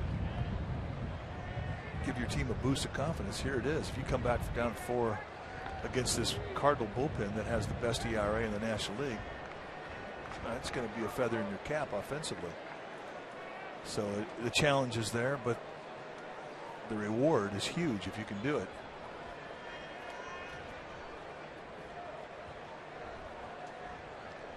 Molina goes, and that's going to end the inning. A 4 spot. Bottom of the 5th coming up.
th NLCS. Remember, Travis Ishikawa hit the home run. This is what it would have sounded like if Russ Hodges had made the call. 1 out, last of the 9th. Backer throws. There's a long drive. It's going to be, I believe, the Giants won the pennant. The Giants won the pennant. The Giants won the pennant. The Giants won the pennant. Bobby Thompson hits into the lower deck of the left field stand. The Giants won the pennant, and they're going crazy. They're going crazy. That's awesome. Good job, guys. That was good. So Whoever had that idea, that was worth it. Somewhere, Lon Simmons is smiling. Tomlinson takes low, 2 balls and no strikes. A couple of Hall of Famers. You know, Russ may be smiling too. Russ Hodges, Lon Simmons. Probably having a cocktail together right now. John Miller.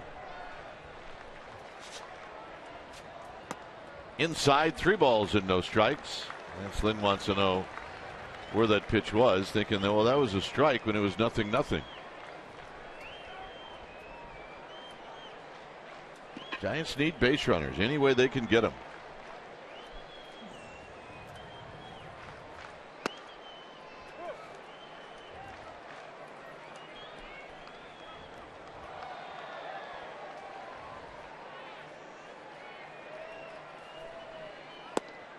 And the walk.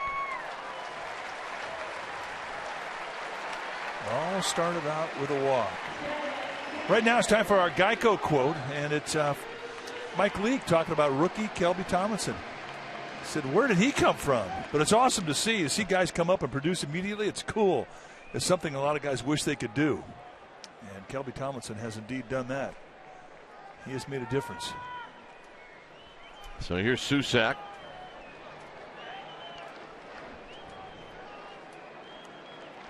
Susac, double play ball. And on 1 pitch, 2 outs.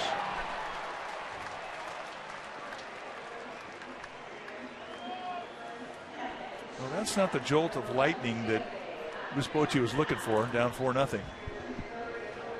Yusmeiro Petit heading down the Giants bullpen.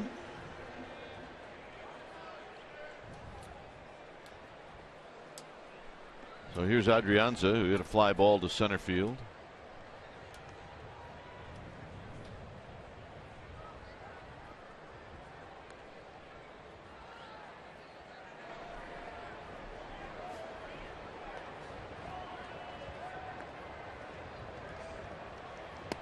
And the first pitch called strike, and it's 0-1.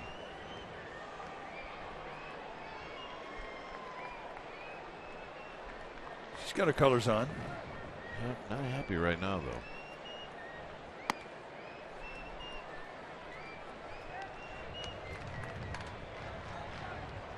Justin Maxwell's in the on-deck circle.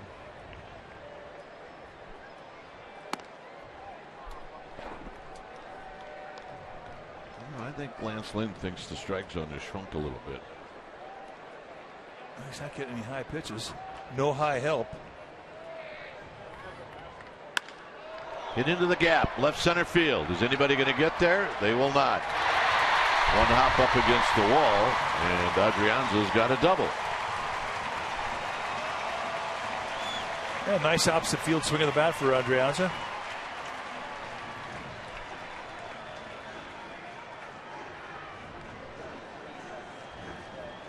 So here's Maxwell.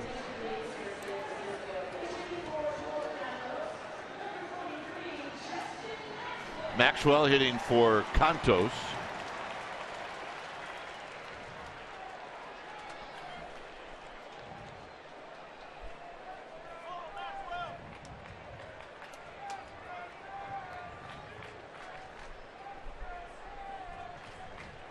So an opportunity for Maxwell to get the Giants on the board here in the 5th.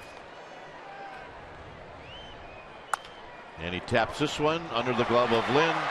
Wong's got it. He kicks it. Everybody's safe. Aoki's going to hit. 2 Cardinals had a shot at it and both missed.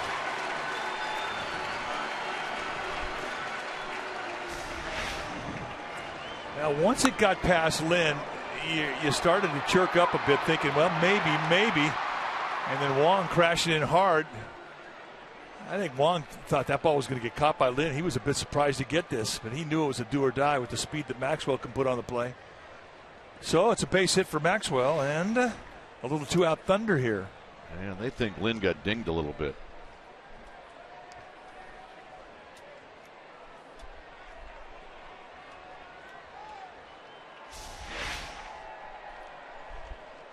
Jam shot really got it up the bat.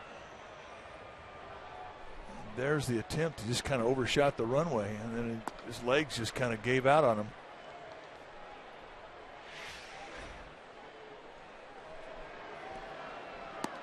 I got to believe he's going to say, look, I'm fine. Well, 2 outs with a 4-run lead in the bottom of the 5th. Yeah, get out of here. If he had 2 compound fractures, he'd say he was fine.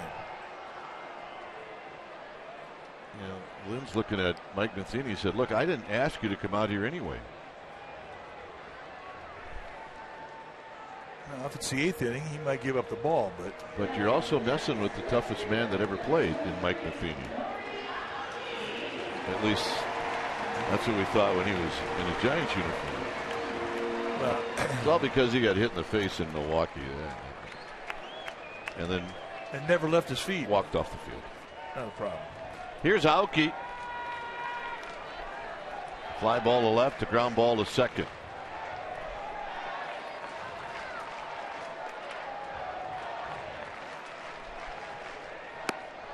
And a first pitch strike, and it's 0-1. No worse the wear. I mean, 94-mile-an-hour fastball, which is about what he's been at all day long.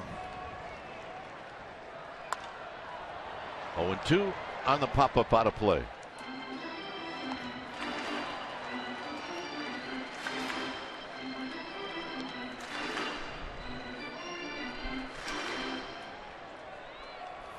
He brought his glove. It's a big glove, too. They have no restrictions, right, in the stands as far as size of glove? No.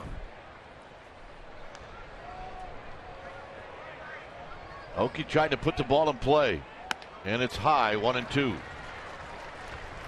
Lance Lynn digging deep here.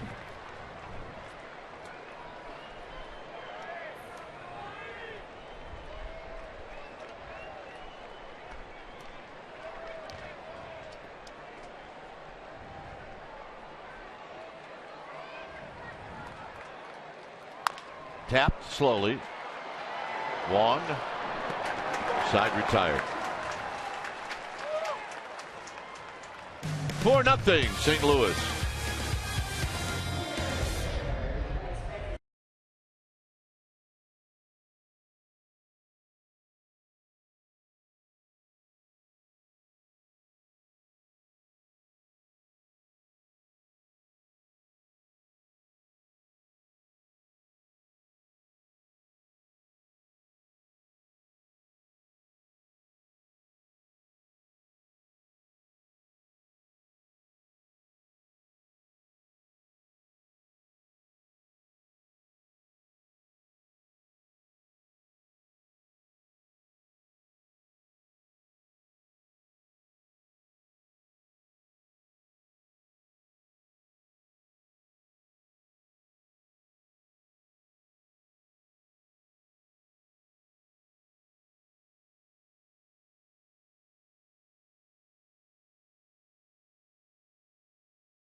Right here at the Yard, presented by Anu Footwear. Your special event package will include a game ticket, see the Giants take on the Padres, and a yoga-themed Giants tank top. And you'll get access to the post-game on-field yoga session led by avid yoga instructor Janet Stone. Go to sfgiants.com/special events and check it out. When it's time for a change, think Speedy Oil Change and Auto Service, your oil change tune-up and repair experts. So the new pitcher now for Bruce Bochy will be Yusmeiro Petit, 37th time that he has come in, 67 2/3 innings on the year, 51 strikeouts against 13 walks. And for Petit, a very deceptive, high 3/4 short arm relief, just a different arm action that guys see. He gets on you quick with a high 80s fastball, with impeccable command on both sides of the plate, little slider and a changeup.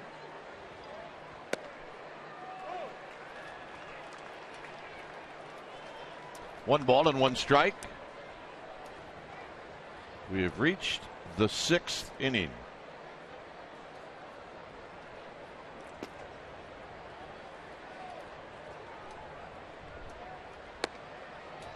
Same spot, 2 balls and a strike.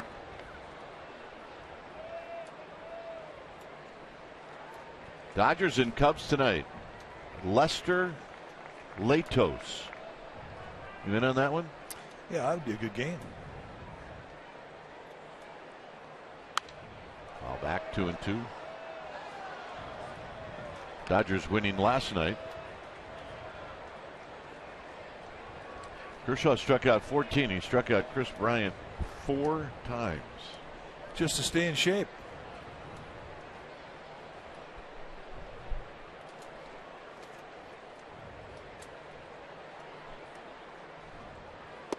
Got him. Good, hard little slider. All right, let's check in with Amy G.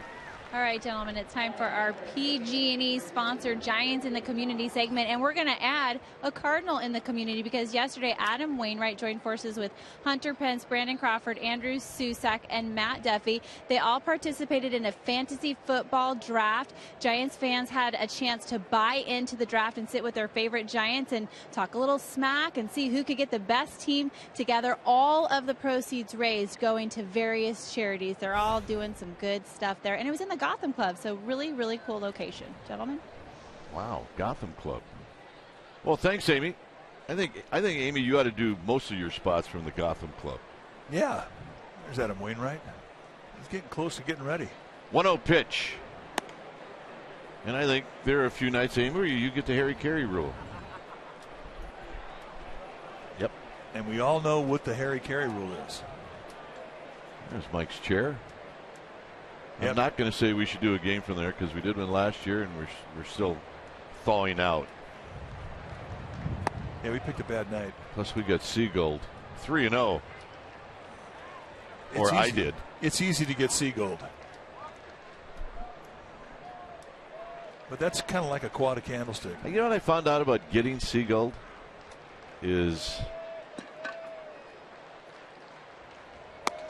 the only person that doesn't think it's funny is the guy that gets Seagold. Everybody else thinks it's the funniest thing they've ever seen. I haven't seen a lot of them lately. Have you? Oh, yeah. There's a pop-up out of play. We had a day after a ball game here 2 years ago, I believe. Could have been last year. And Bruce Bochy and about 10 of the players were on the stage. You and I emceed it. We were out in right center, and there was about 10,000 people literally in the infield. And I get up, I have a black blazer on. A nice one, too, like it still had the tags on it. And in front of 10,000 people, I got Seagold. Hey, Kruk got Seagold. That's awesome. Good changeup. Was out swinging. Well, the thing about it is you don't think that you could possibly feel it, like if it's on your. You can. Oh, Seagold? It's like thump. That's like dropping a wet rosin bag on your head from the third deck. Pigeons, not a problem. No, they're fine. But the gulls, that's a problem. Here's Lynn. It's 1 ball and no strikes. Yeah, see, I thought that was funny that day, and you didn't, and the roles got reversed. There's your guy. And you cannot tell me that they don't do it on purpose. Some have better aims than others. There's one that particularly likes my car in the parking lot. Doesn't go after anybody else's, so I changed cars. Didn't matter. Didn't matter. He knows you. Yeah, I know that Seagull. He's a big Seagull. He's Andre the Seagull. 2 balls and 1 strike. But hey, it's just all part of the ambiance that is here at AT&T. Part of it. 2 balls, 2 strikes. I mean, what other ballpark do you have people bring umbrellas to the ballpark where there's absolutely zero threat of rain? Yeah, during the day. Or night. Just to protect them from the seagulls. Yep. See? Veterans.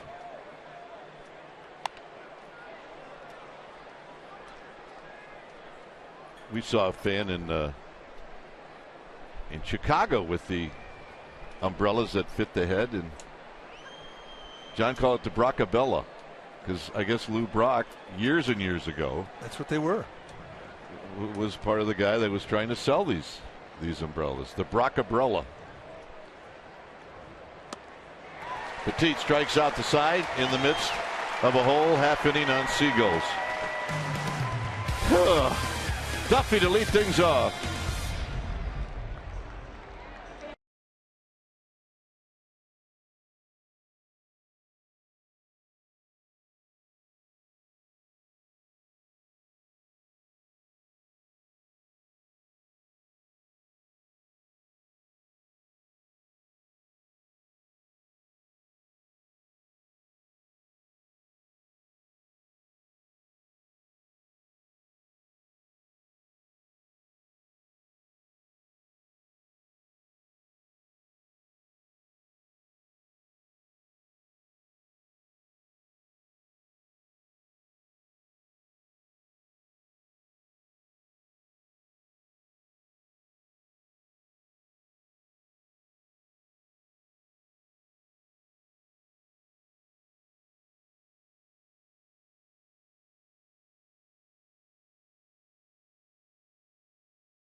Bay Area is brought to you by Heffernan Insurance Brokers. Insurance and financial services for you and your business. Visit hefins.com and by Xfinity, home of the most live sports. It's a 4-0 lead for the Cardinals. Cardinals scored all of their runs in the 5th. And here in the 6th, the Giants will have the beefy part of their lineup coming up. And now it's up to the Giants and this group of guys to get us off the subject of seagulls. It's up to them. Hey, that's a gamer. You can just tell the gamers. Duffy is 1 for 2. He singled to right, and then he lined out to right, where Hayward made the catch on the track.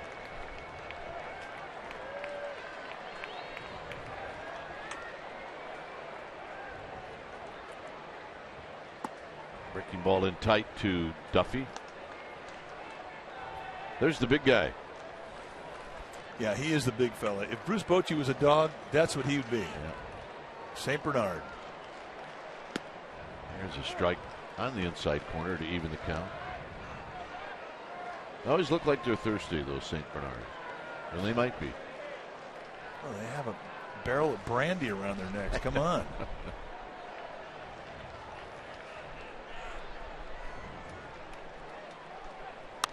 Check swing roller, and it's going to be right to Moss, and that's going to tick off Duffy. That's worse than a strikeout. Indeed it is. So here's Belt.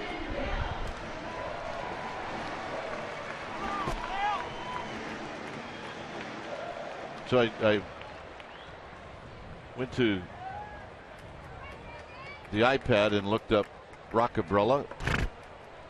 You can go anywhere and get one. Pick your colors. You can get the 7-inch high or the 9-inch high. Yeah, I suggest the 9-inch high. Belt out of play. It literally is a little umbrella that you wear like a hat. Yep. It's a little headpiece that fits comfortably around your head, and you are protected from not just rain but seagulls. Sharply on the ground, and it'll be Peralta on the backhand, and Belt is retired. And when you think about it, I really don't know why Mario Alioto in our marketing department and Dave Martinez, the Giants dugout store executive vice president, why do we not have the Seagull Brockabrellas? Unbelievable. I mean, we need them here. Absolutely. That'll work. Look at, they're just looking for targets. Yeah. Bird is struck out and flied out. Out of play. I can order this one here for $5.20. Yeah. It's not bad. No. So maybe that's just maybe good for one season or one homestand, but still. Depends on the Seagulls. Bird fouls it back. He's 0 for 2. And now he's behind 0 and 2.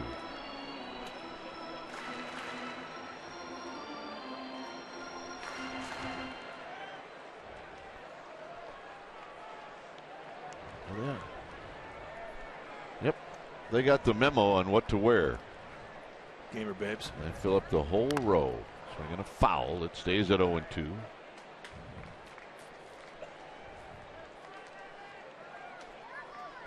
There's the bride to be. Yep. Now we know why all the girls have a symbol.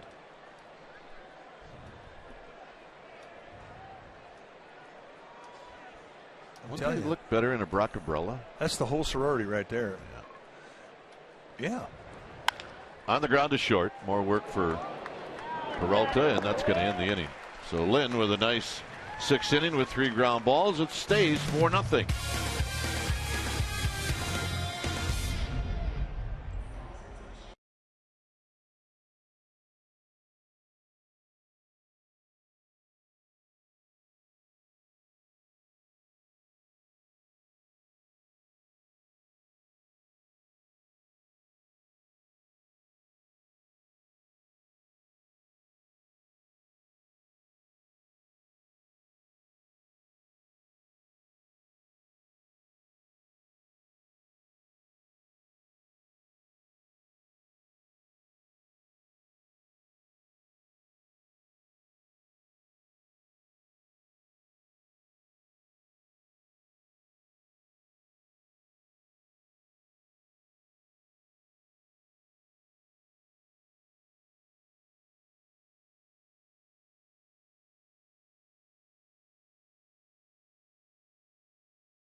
local Toyota dealer.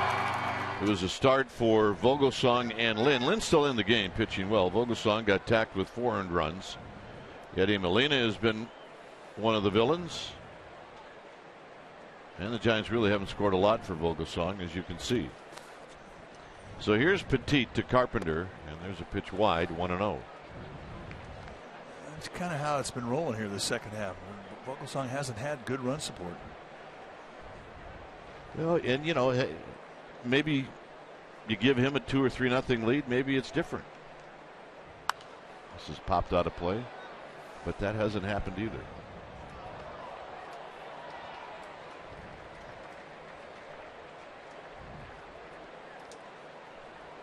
Hey, there you go. Gamer Babe found a good recipient. Okay. Put that right in your glove. See how good it fits. Says thank you. Sight. Hit well into center field. Blanco on the move. Still on the move. He's there, and he'll put it away. Let's take a look at our Ford right choice. We think that Yusmeiro Petit striking out the side in the top of the 6th. There's a slider again, Tommy Pham. He goes packing, and then a good changeup on a 3-2 count to Brad DeMoss. And here he gets the pitcher Lance Lynn on another slider, 3 up, 3 down, 3 strikeouts. That's our Ford right choice. So here's Piscotty, who's been on base 3 times. Giants still trying to figure him out. And he strokes this one just off the tip of Adrianza's glove for a base hit. That's a 3-hit day. 3 hits and a walk for Piscotty. Let's take a look. Get up. You just off the tip of the glove.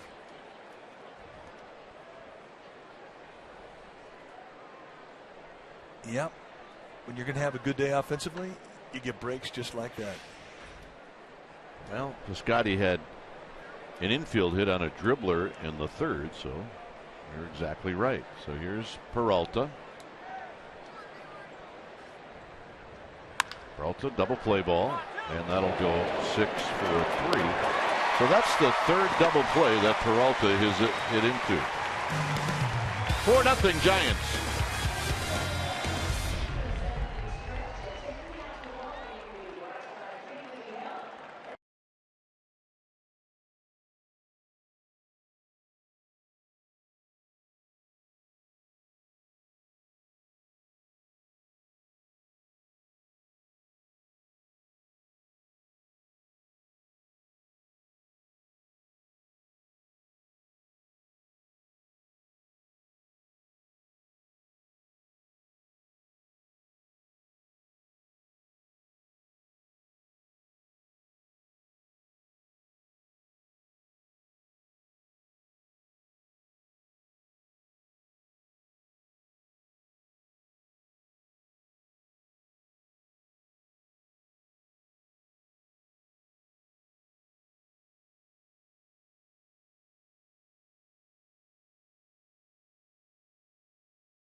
The Cardinals.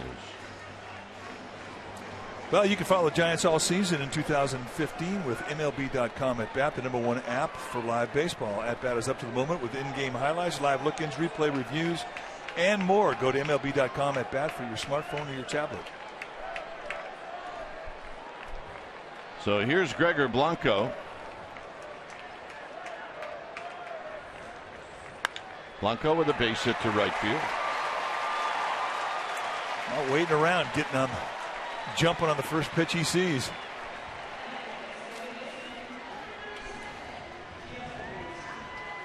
So here's Tomlinson. The Cardinals do not have Trevor Rosenthal in this series. A weekend of paternity absence for Rosenthal. And then, he probably was missed last night. Yeah, he was. Tomlinson is fly down and he's walked.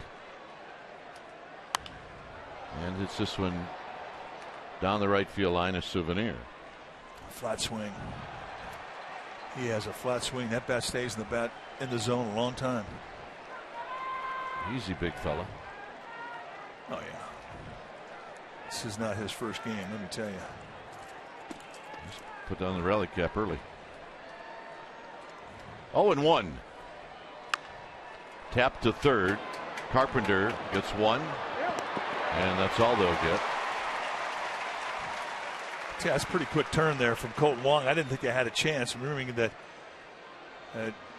Tomlinson runs well.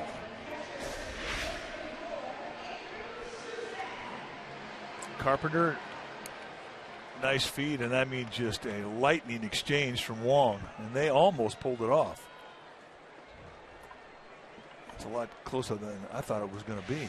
So here's Susac. Susac in the fifth inning bounced into a double play. So he'll try to avoid that here. And he rolls it foul, and it's 0-1. A big blast here, and you got a ball game. You're right. I mean, the Giants had one bolt of lightning from making everybody in that dugout believe a little bit, and they need it.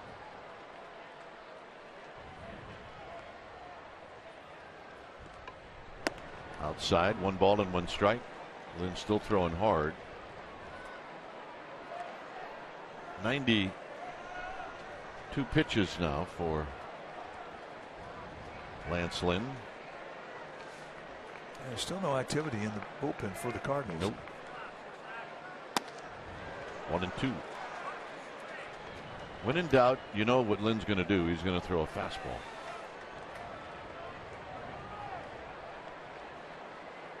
He throws more fastballs than any other pitcher in baseball. This year he's been throwing them 86% of the time.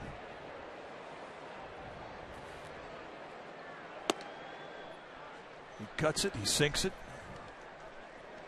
And it's always mid-90s, and it's always on a corner. He doesn't give you many mistakes out over the middle of the plate.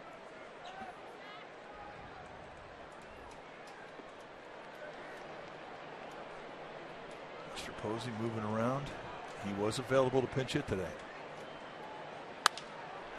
Down the right field line, but Hayward's playing over there. And he's going to make the catch. All right, let's check in with Amy G. All right, gentlemen, it's time for our fan photo contest. It's sponsored by T-Mobile. If you're not on Twitter, you need to get an account. This one coming from April, growing up Giants fans. You're looking at Campbell and Henry McDowell of Sacramento, and they are ready for Orange Friday. I actually think they're ready for any Giants game dressed up like that. What do you got? Tweet it to us, hashtag CSNBA data. Strong fan. Campbell and Henry, very cute, guys. Very cute indeed. So here's Adrianza, who hits a little broken bat flare, and that is going to end the inning. Eighth inning coming up. It's 4-0.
Parents are recognized for their outstanding performance this season, and it's named in the honor of Willie McCovey.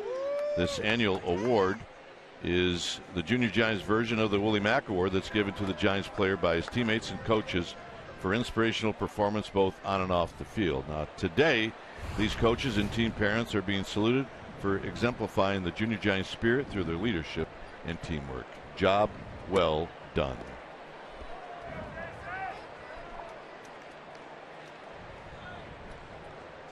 Here's Hayward.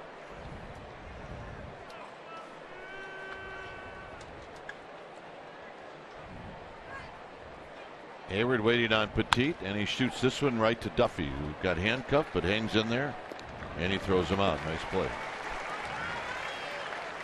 Sometimes you're over there standing at third, a left-handed hitter, you think, well, he's probably going to pull the ball, and about that time you got one screaming at you. Well, that was a screamer.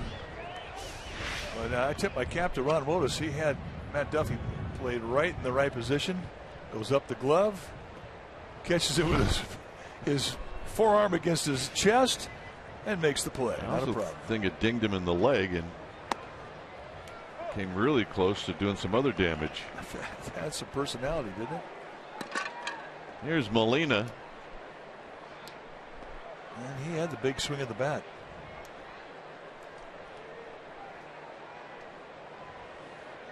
Yeah, Molina knocked in a pair of runs with a base hit in the fifth. I think we're going to send a note or maybe a text to Mike Matheny after the game about tomorrow being a good time maybe to give Molina a day off. He looks a little tired. Yeah, I think that's a great suggestion. Mike, your catcher looks a little tired.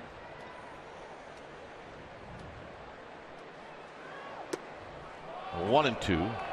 Good 0-2 pitch right there.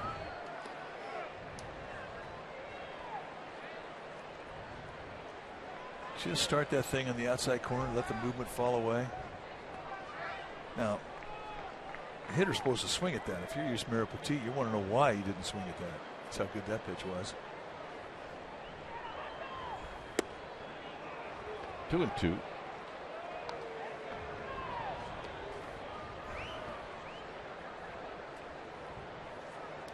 Pretty straight away. Bunch the gap in right center and give him the line in left field, but it's pretty standard positioning these days.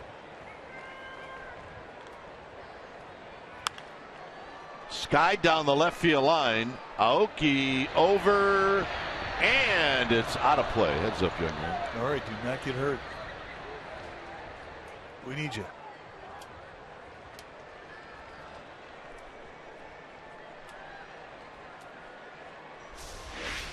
Remember, he was playing over in left center, had to come a long way for this. And in the end, he'd have had to have a ticket to get that one. So here it's 2-2.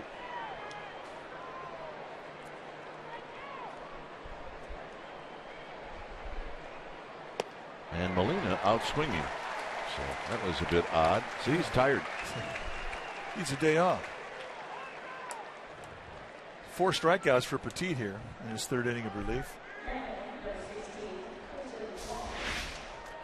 And this thing is way off the plate. Go figure. The one he takes is 3 inches off the plate. You're thinking, man, he's got a good eye here. Can't explain it. Colton Wong's 1 for 3. And this pop-up is coming in our direction. And a one-handed catch. Man. Look at that. You catch a ball like that, and you got people you don't even know that want to give you a hug. Yeah, it's magic. That's good. I'm thinking he wishes he'd have done that in the 1st inning. Yep. My name's Josh. How are you? Yeah. And yeah, come on back down and sit here for a while. Hey. Well, they're exciting. 1 ball and 1 strike. Oh. Maybe not. 1 ball and 1 strike. Oh.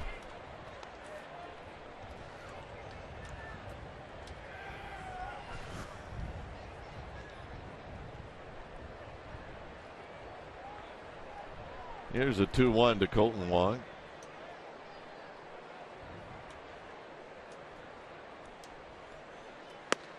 Ooh, close pitch, 3-1.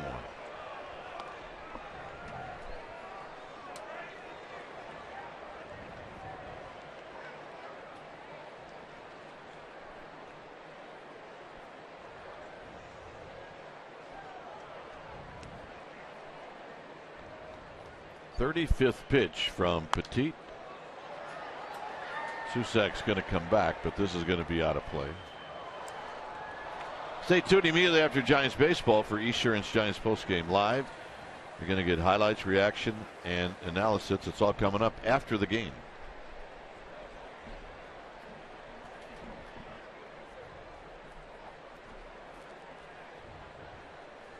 Cardinals 4, Giants nothing. We're in the 8th inning.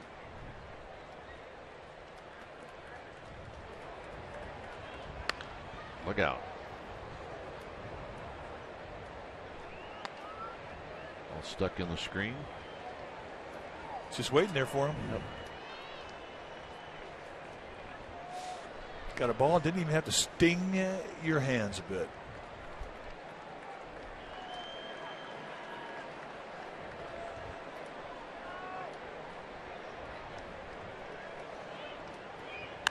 Out of play. Got a little battle going here between Wong and Petit.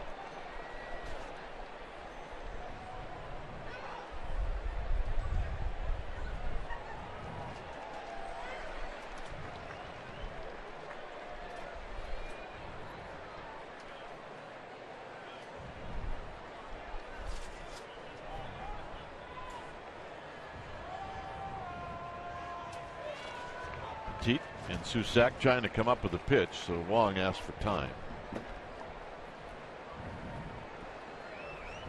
Guys play Wong the other way in the outfield to left field.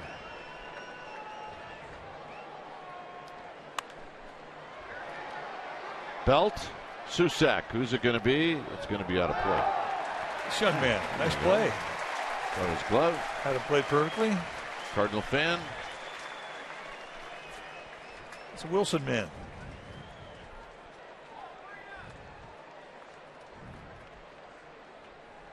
That's a relative. Yeah, could be. You're right. 3-2. Let's take a look at this fine play by this young man. There you go. Right in the sweet spot, too.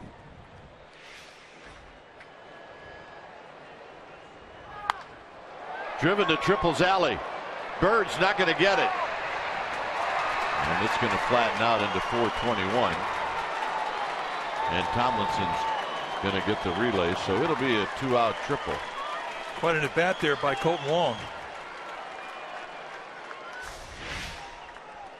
Just here, hit it fastball. I've been throwing everything I had at you. And he goes right across the letters. And Wong, really nice flat swing up around the birds on his chest, finds a gap in right center. The only ballpark in all the National League where this is a triple and not a home run. And watch him go. He knew that was a 3-bagger as soon as it left his bat. So here's Tommy Pham, who's 0 for 3. The ball's in 1 strike.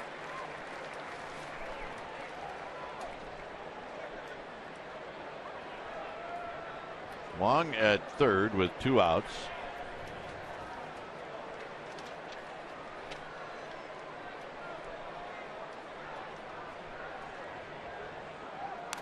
Foul back.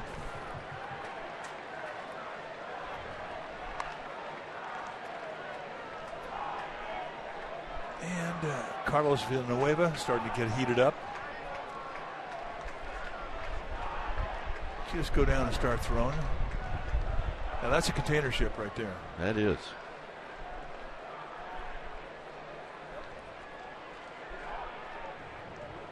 Oh, and 2.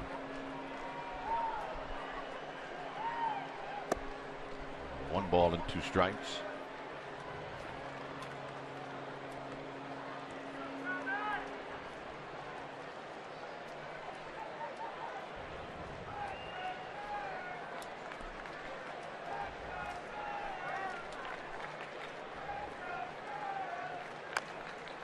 And a little roller that's going to dribble foul, so we'll reset and do it again.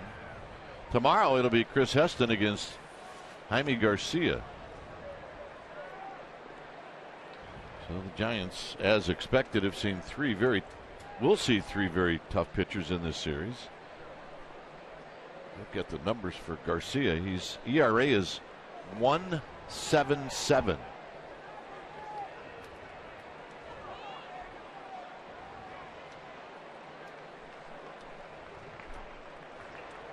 So it's 1-2 to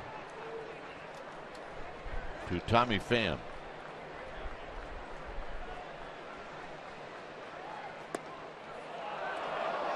Great pitch. And they're right exactly where he wanted to throw it in a 1-2 count. Bruce Bochy wants to know where this is. It's wide. Although if you're in the dugout, you're thinking that is not wide the way that Susac caught the ball. But remember, he set his target on the outside part of the plate. But still, when you throw a pitch that close to the strike zone, you think a guy's got to at least protect it, doesn't he?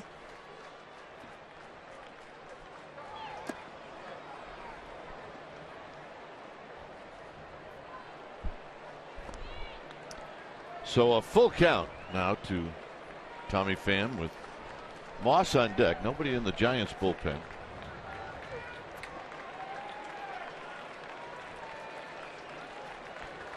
Giants have 6 more outs in this game.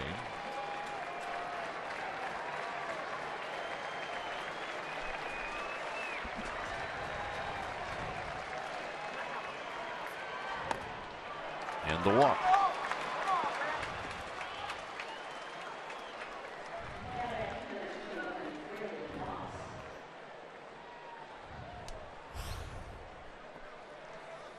Now, if you're wondering how the Cardinals do it, they do it with pitching. And the last time that an MLB team has had 5 pitchers with ERAs below 3, well, it's been a while. Astros did it in 1981. The Athletics did it in 1972. The Mets in 68. The Cardinals did it in 1944. Garcia, Walker, Lynn, Martinez, Lackey, all under 3. And that's your starting rotation. And if you look in the bullpen, it's even amazing down there. Their bullpen ERA 2.33. So Moss is going to ground out to end the inning. So Giants have some work to do. Pinch hitter coming up.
Here in CSN Bay Area. Kelly Johnston and Henry Wolford will talk about this one. Giants Cards, highlights and reaction of the MLB highlights from around baseball. And you'll also get a 49ers Broncos preview. All that more, Toyota Sportsnet Central, right after Giants Post Game Live. So here's Juan Perez, the pinch hitter. It's 4-0 St. Louis.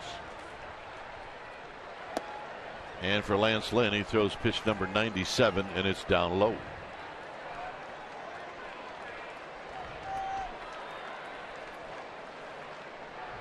And a strike. So Lynn right now doesn't want to walk Perez, so it's likely Perez is going to get something to hit.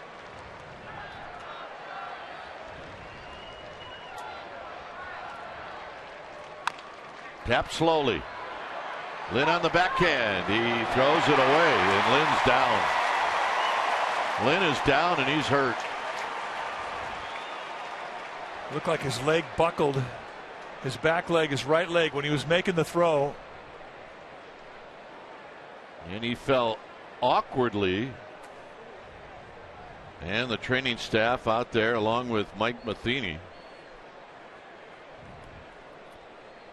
So this is not a good time of the year to have something really bad happen to Lance Lynn. Watch the right leg collapse as he goes to set it. Oh, it's his ankle. Yep, rolled it over. Well, look, it's better than the knee. It's better than the knee, absolutely. And we saw Matt Duffy do this the other night in Chicago against the Cubs. And the difference, though, is there's a weight issue. Duffy goes about what, 175, 180, and you're not going to have a whole lot of weight going after that turned ankle. Lynn, that's not the case. He's a big guy. Yeah, he's 6'4", 250. When he went down initially, I thought it was a knee, but so there's no way he can continue.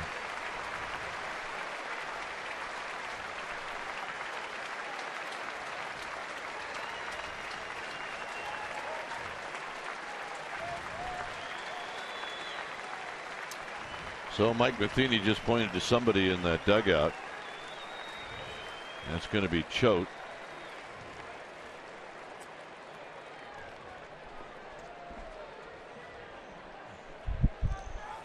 Choate pitched in the game last night.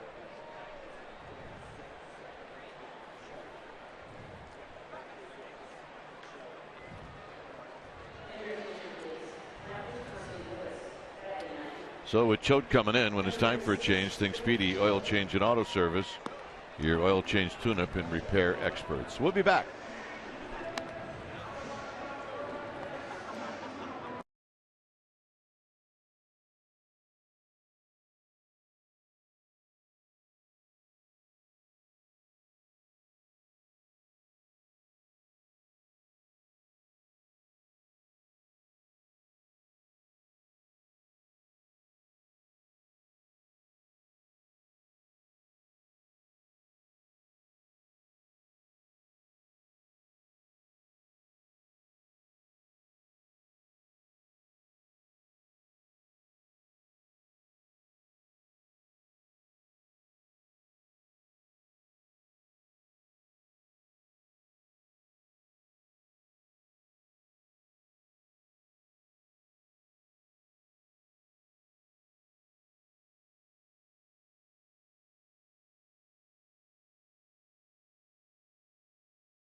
This led the inning off with an infield hit, of which Lance Lynn looked like he turned his ankle.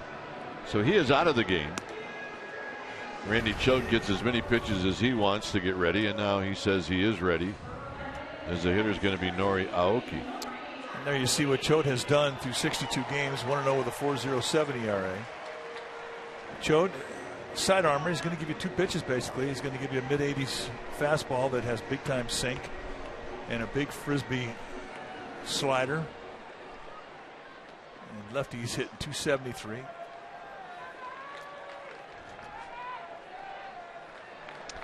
Aoki's hitless in 3 at-bats, a fly ball and 2 ground balls. His job now is to get on base, and that'll be the same for Duffy.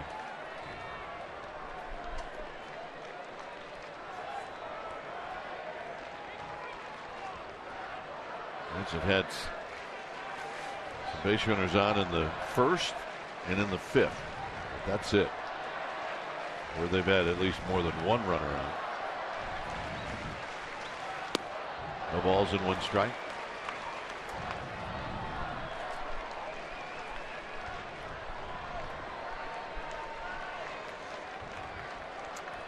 Pretty straight away in defense. Center fielder Pham over towards the left center field gap.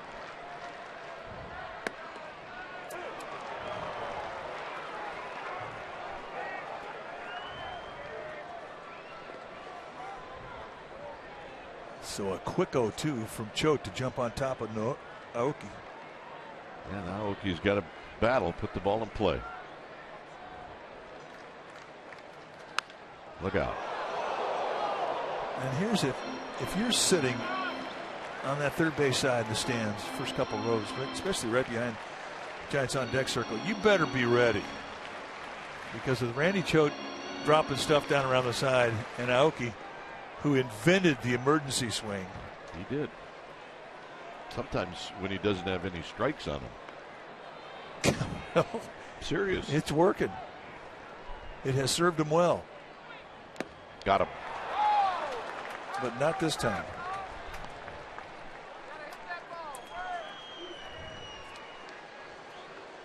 Choate had a throwing error to win a game for the Giants in postseason last year. He spun around and threw it down the right field line, and that was it. The ball game was over. Well, he's going to depart here after Aoki strikes out. Choate's job is done, and we'll be back.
First with 1 out, Seth Maness is the new pitcher. Let's take a look at numbers for Seth Maness. In 63 games, he's having a great year, and he's been red hot, having a good road trip. 4-1 with a 3.81 ERA. And he's not going to blow you away with a lot of velocity, but he will sink and cut the fastball right around 90. He's got a curveball, slider, and a changeup. Outstanding command. And he'll throw anything at you at any time. Duffy is 1 for 3.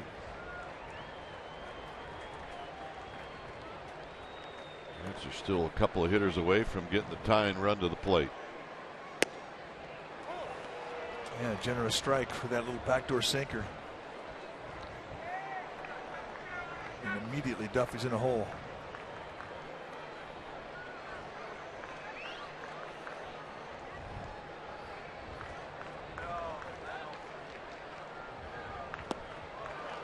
So, boy, he's kind of quick, isn't he? When he stops and all of a sudden, boom, the ball's on you. Well, he's got a real quick delivery. I mean, that's very quick arm action.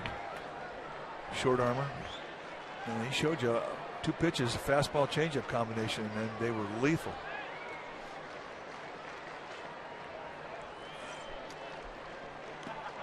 And we always talk about how deceptive Yusmeiro Petit is with his motion because he's a short arm. He has a short arm delivery, and that type of arm action is deceptive. And Maine is the same exact type of arm action. Just gets on you quick. You expect more than what you're going to get. Not an easy arms action to get time to. Knocked down by Molina. It's 2-2.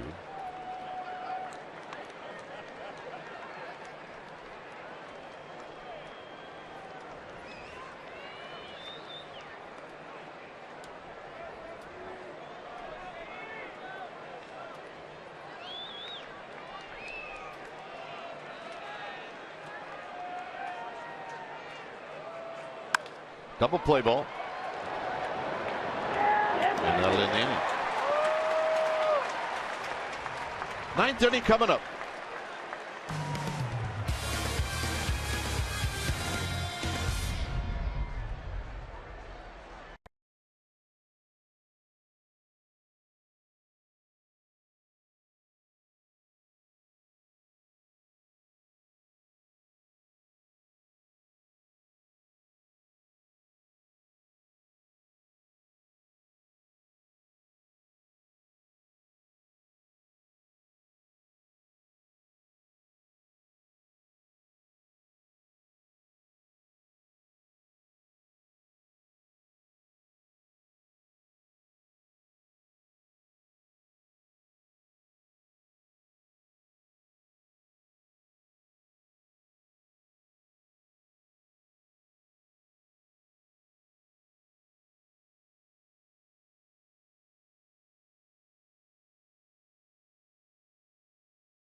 There's time for a change. Think Speedy Oil Change and Auto Service, your oil change tune-up and repair experts. Mike Broadway, the new pitcher now for the Giants, 9th game that he's been in. 2.89 ERA for Broadway. Just 7 hits allowed and 9 1/3. Hard thrower. You're going to see some high 90s velocity. Hard slider. Here's Greg Garcia facing Mike Broadway.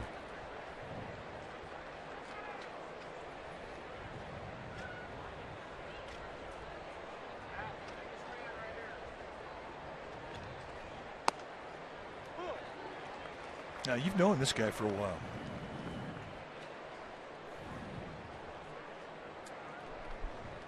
Dave Garcia, a grandfather. And why is Dave Garcia important? This is pop foul and Duffy over.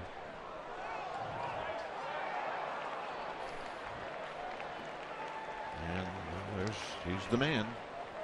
This is Greg Garcia, the grandson of Dave Garcia, who was a big league manager and a manager of yours in the minor leagues, a guy we've known forever and one of the really great baseball men that we've met in our lives. And here's his grandson.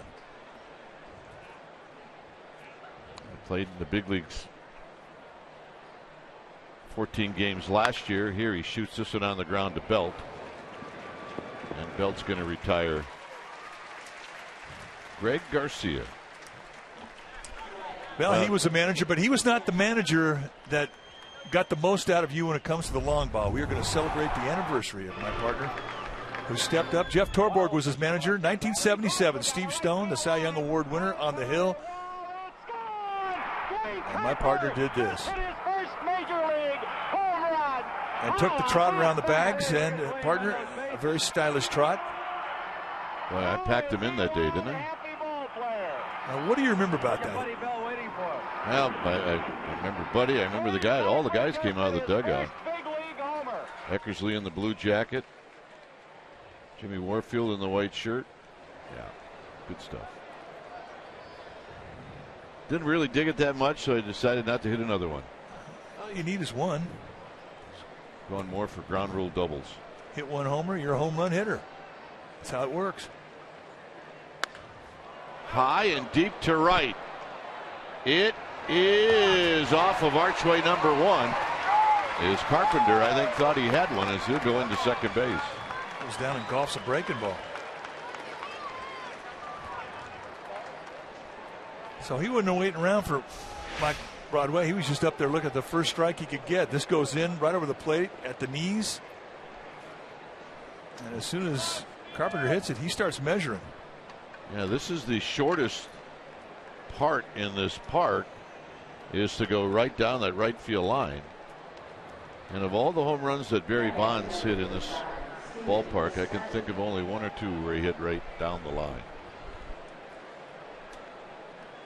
But that looked like it was gone right there. Yeah, just a little short. What a one-hop double. He'll take it. Here's Piscotty, who's 3 for 3.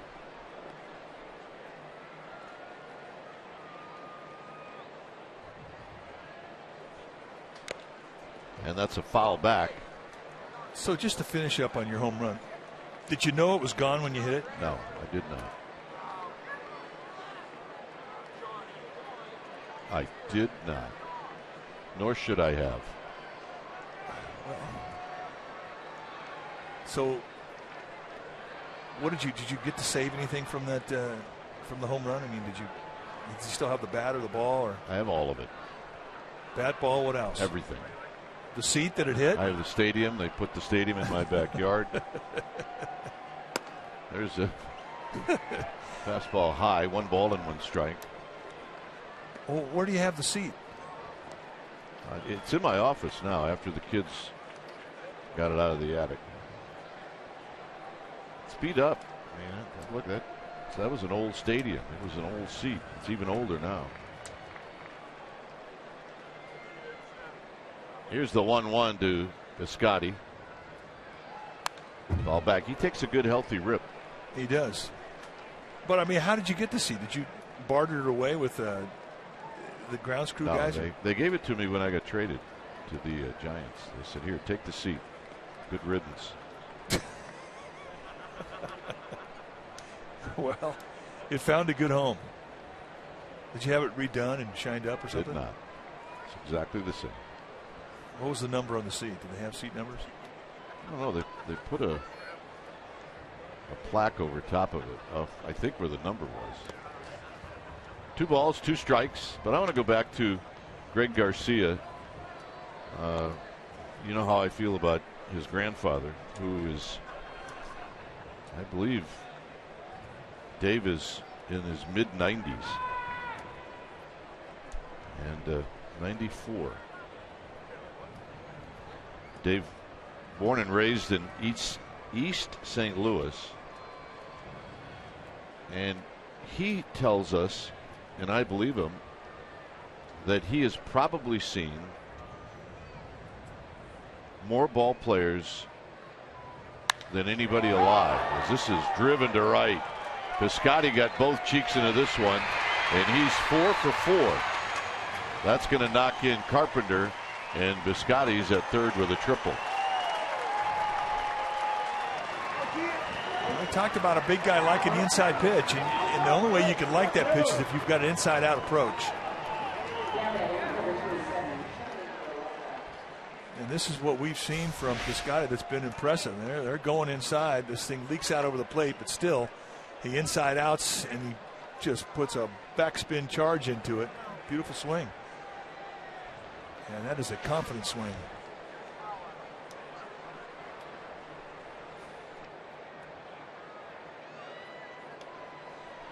So here's Peralta. Giants will play the infield in. It's 5-0.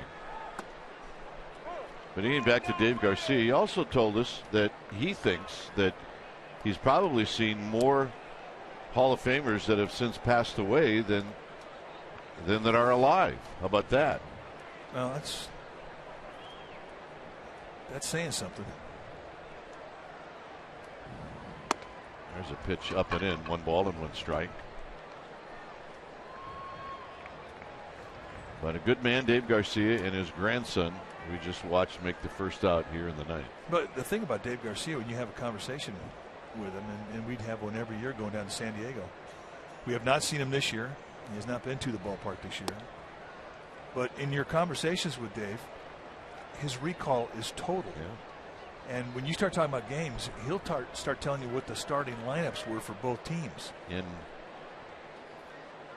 A-ball, back in the 3I League when he was in Wisconsin.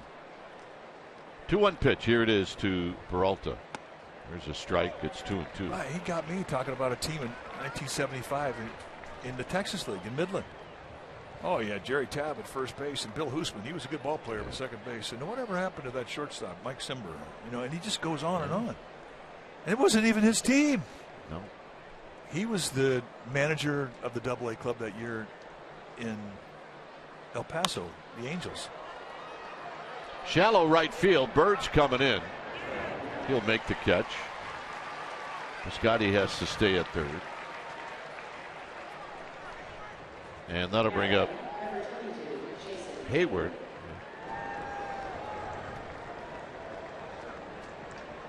Tuivialala. Sam Tuivialala, hard thrower, former shortstop. Might get a chance to see him working in the ninth. And the other thing about Dave Garcia is, and I'm surprised the Giants, when Dave was more available, didn't really pick his brain. He managed all the Giants that came up through the system in the 60s in the minor leagues. Off of Broadway, and this is going to be a base hit, and it's going to knock in Piscotty. So it's 6-0.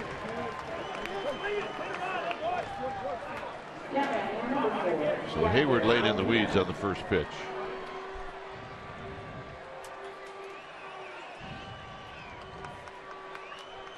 And the hitter will be Molina. But Dave can tell you stories about Cepeda and that whole group that came up through the system. Molina is 2 for 4. 13 hits now for the Cardinals as there's a strike.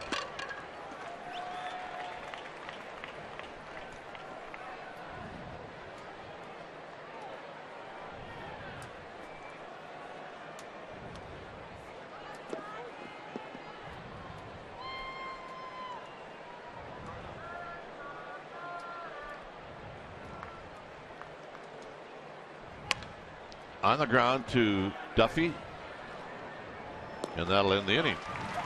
So Broadway gives up a couple of runs, makes the job for the Giants a little tougher. It's 6-0.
The Cardinals starting pitcher Lance Lynn is our play of the game. Why did he do that? Well, 7 shutout innings, 7+, 6 hits, a couple walks, a couple knocks, and he qualifies as our play of the game. Brought to you by Honda.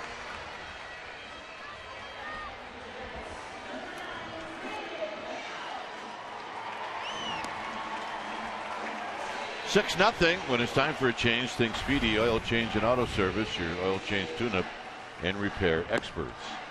So Sam Tuivailala, the new pitcher, and he's off to a great start. Hard thrower, as we mentioned, a former shortstop converted to a pitcher. And you'll see high 90s and at times even 100-mile-an-hour velocity on the fastball. Our first look at him, he's got a changeup and a slider, or so we've been told. 6 walks in the 10 innings.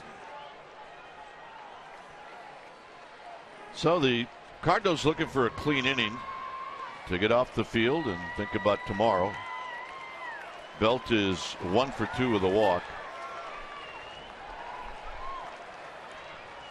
And he takes outside for a ball. 1 ball and no strikes.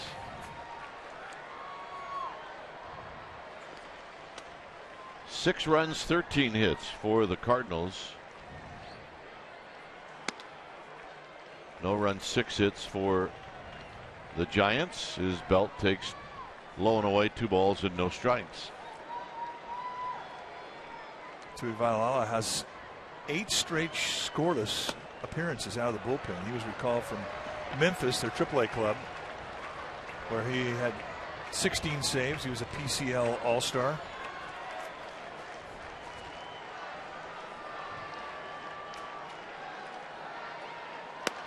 And a strike. You just kind of expect it from the Cardinal organization when you see somebody come out of their minor league system, especially a reliever. He's going to have some flame. Well, he just took a little off to get that in at 97. 3-2.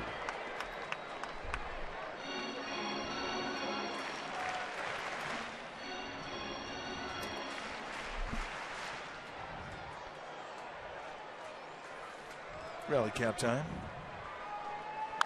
Belt fouls it out of play. 98 in on his hands.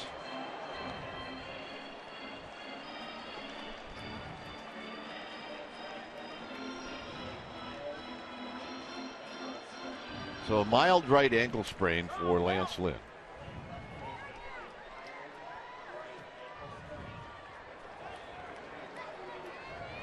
Three and 2. And Belt out swinging.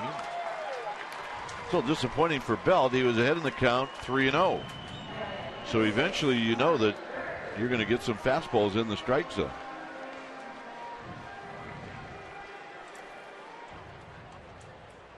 So this little girl ended up with the souvenir, I believe. Well, we hope she did. Bird is 0 for 3. Strikeout, ground ball, and a fly ball. And this is rolled foul.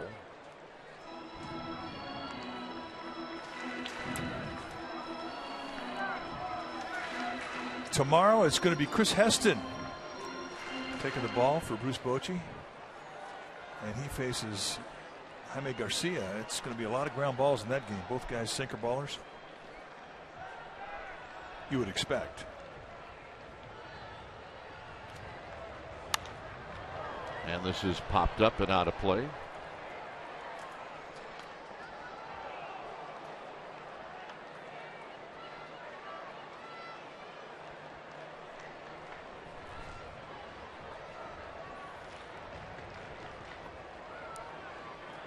He's got a couple of balls. What's up with that? Well, and the little girl on the left not happy. Strike 3 call. Bird's going on. I don't think so.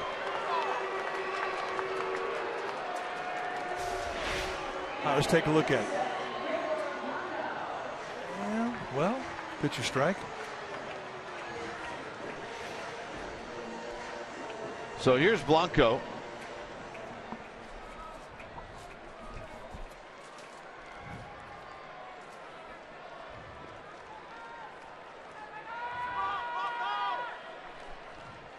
Blanco singled in the 7th inning. And here, not wasting any time as he fouls this one straight back. So the way this one is going, the Giants now are hoping that the Cubs can come up with some magic tonight in Southern California. No, you're right. There'll be big John Lester fans around 7 o'clock tonight.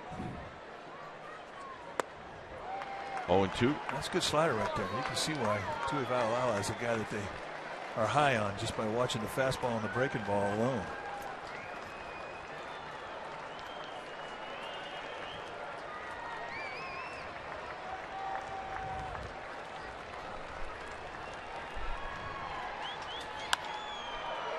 And Blanco's going to dump one into left field to extend this game for Kelby Tomlinson. 2-hit day for Blanco.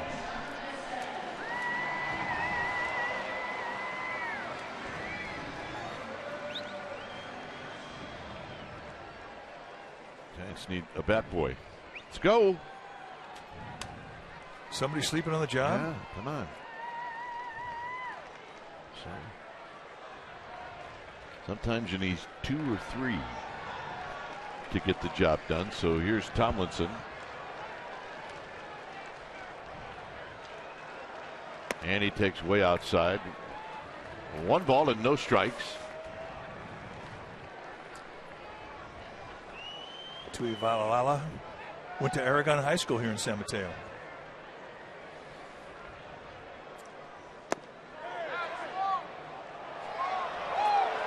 Yes, he went.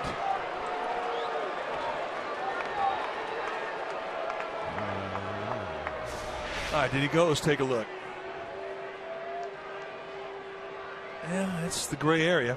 Some you get, some you don't. So it's 1 ball and 1 strike. Look out.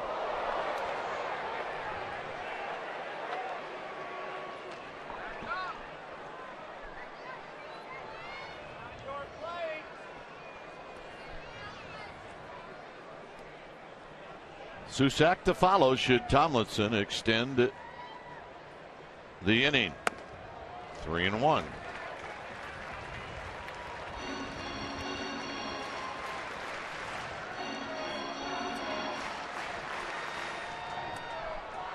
Andrew Susac would like to have 1 more shot.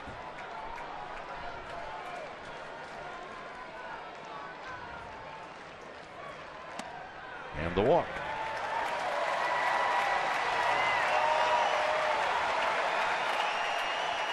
So the Giants making some noise here with a couple of outs.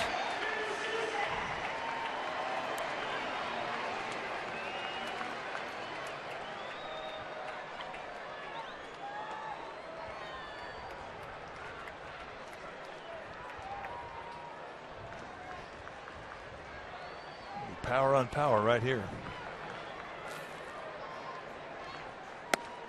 Susac takes a call strike. It's 0-1.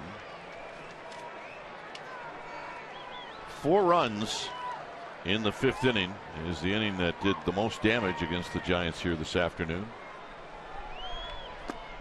0-2.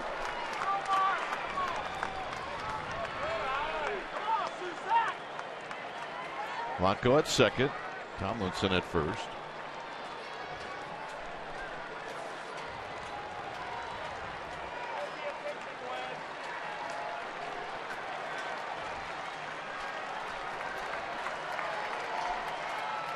And that's the ball game. So, game 2 in this 3-game series goes to the Cardinals. And it was Lance Lynn who was really good today. And the Giants, once they got behind, could not catch up. Well, you're right. You get down 4 runs to Lance Lynn, who's been on a roll this whole year, and it's a tough comeback. So, Giants, they fall and have 1 more chance tomorrow against these Cardinals. They could win this series with a win tomorrow, and that's what you have to look forward to. So, final score. It's the Cardinals 6 and the Giants nothing. Thanks for joining us. Stay tuned. Esurance Giants postgame live with interviews in the wrap. That's going to start right now.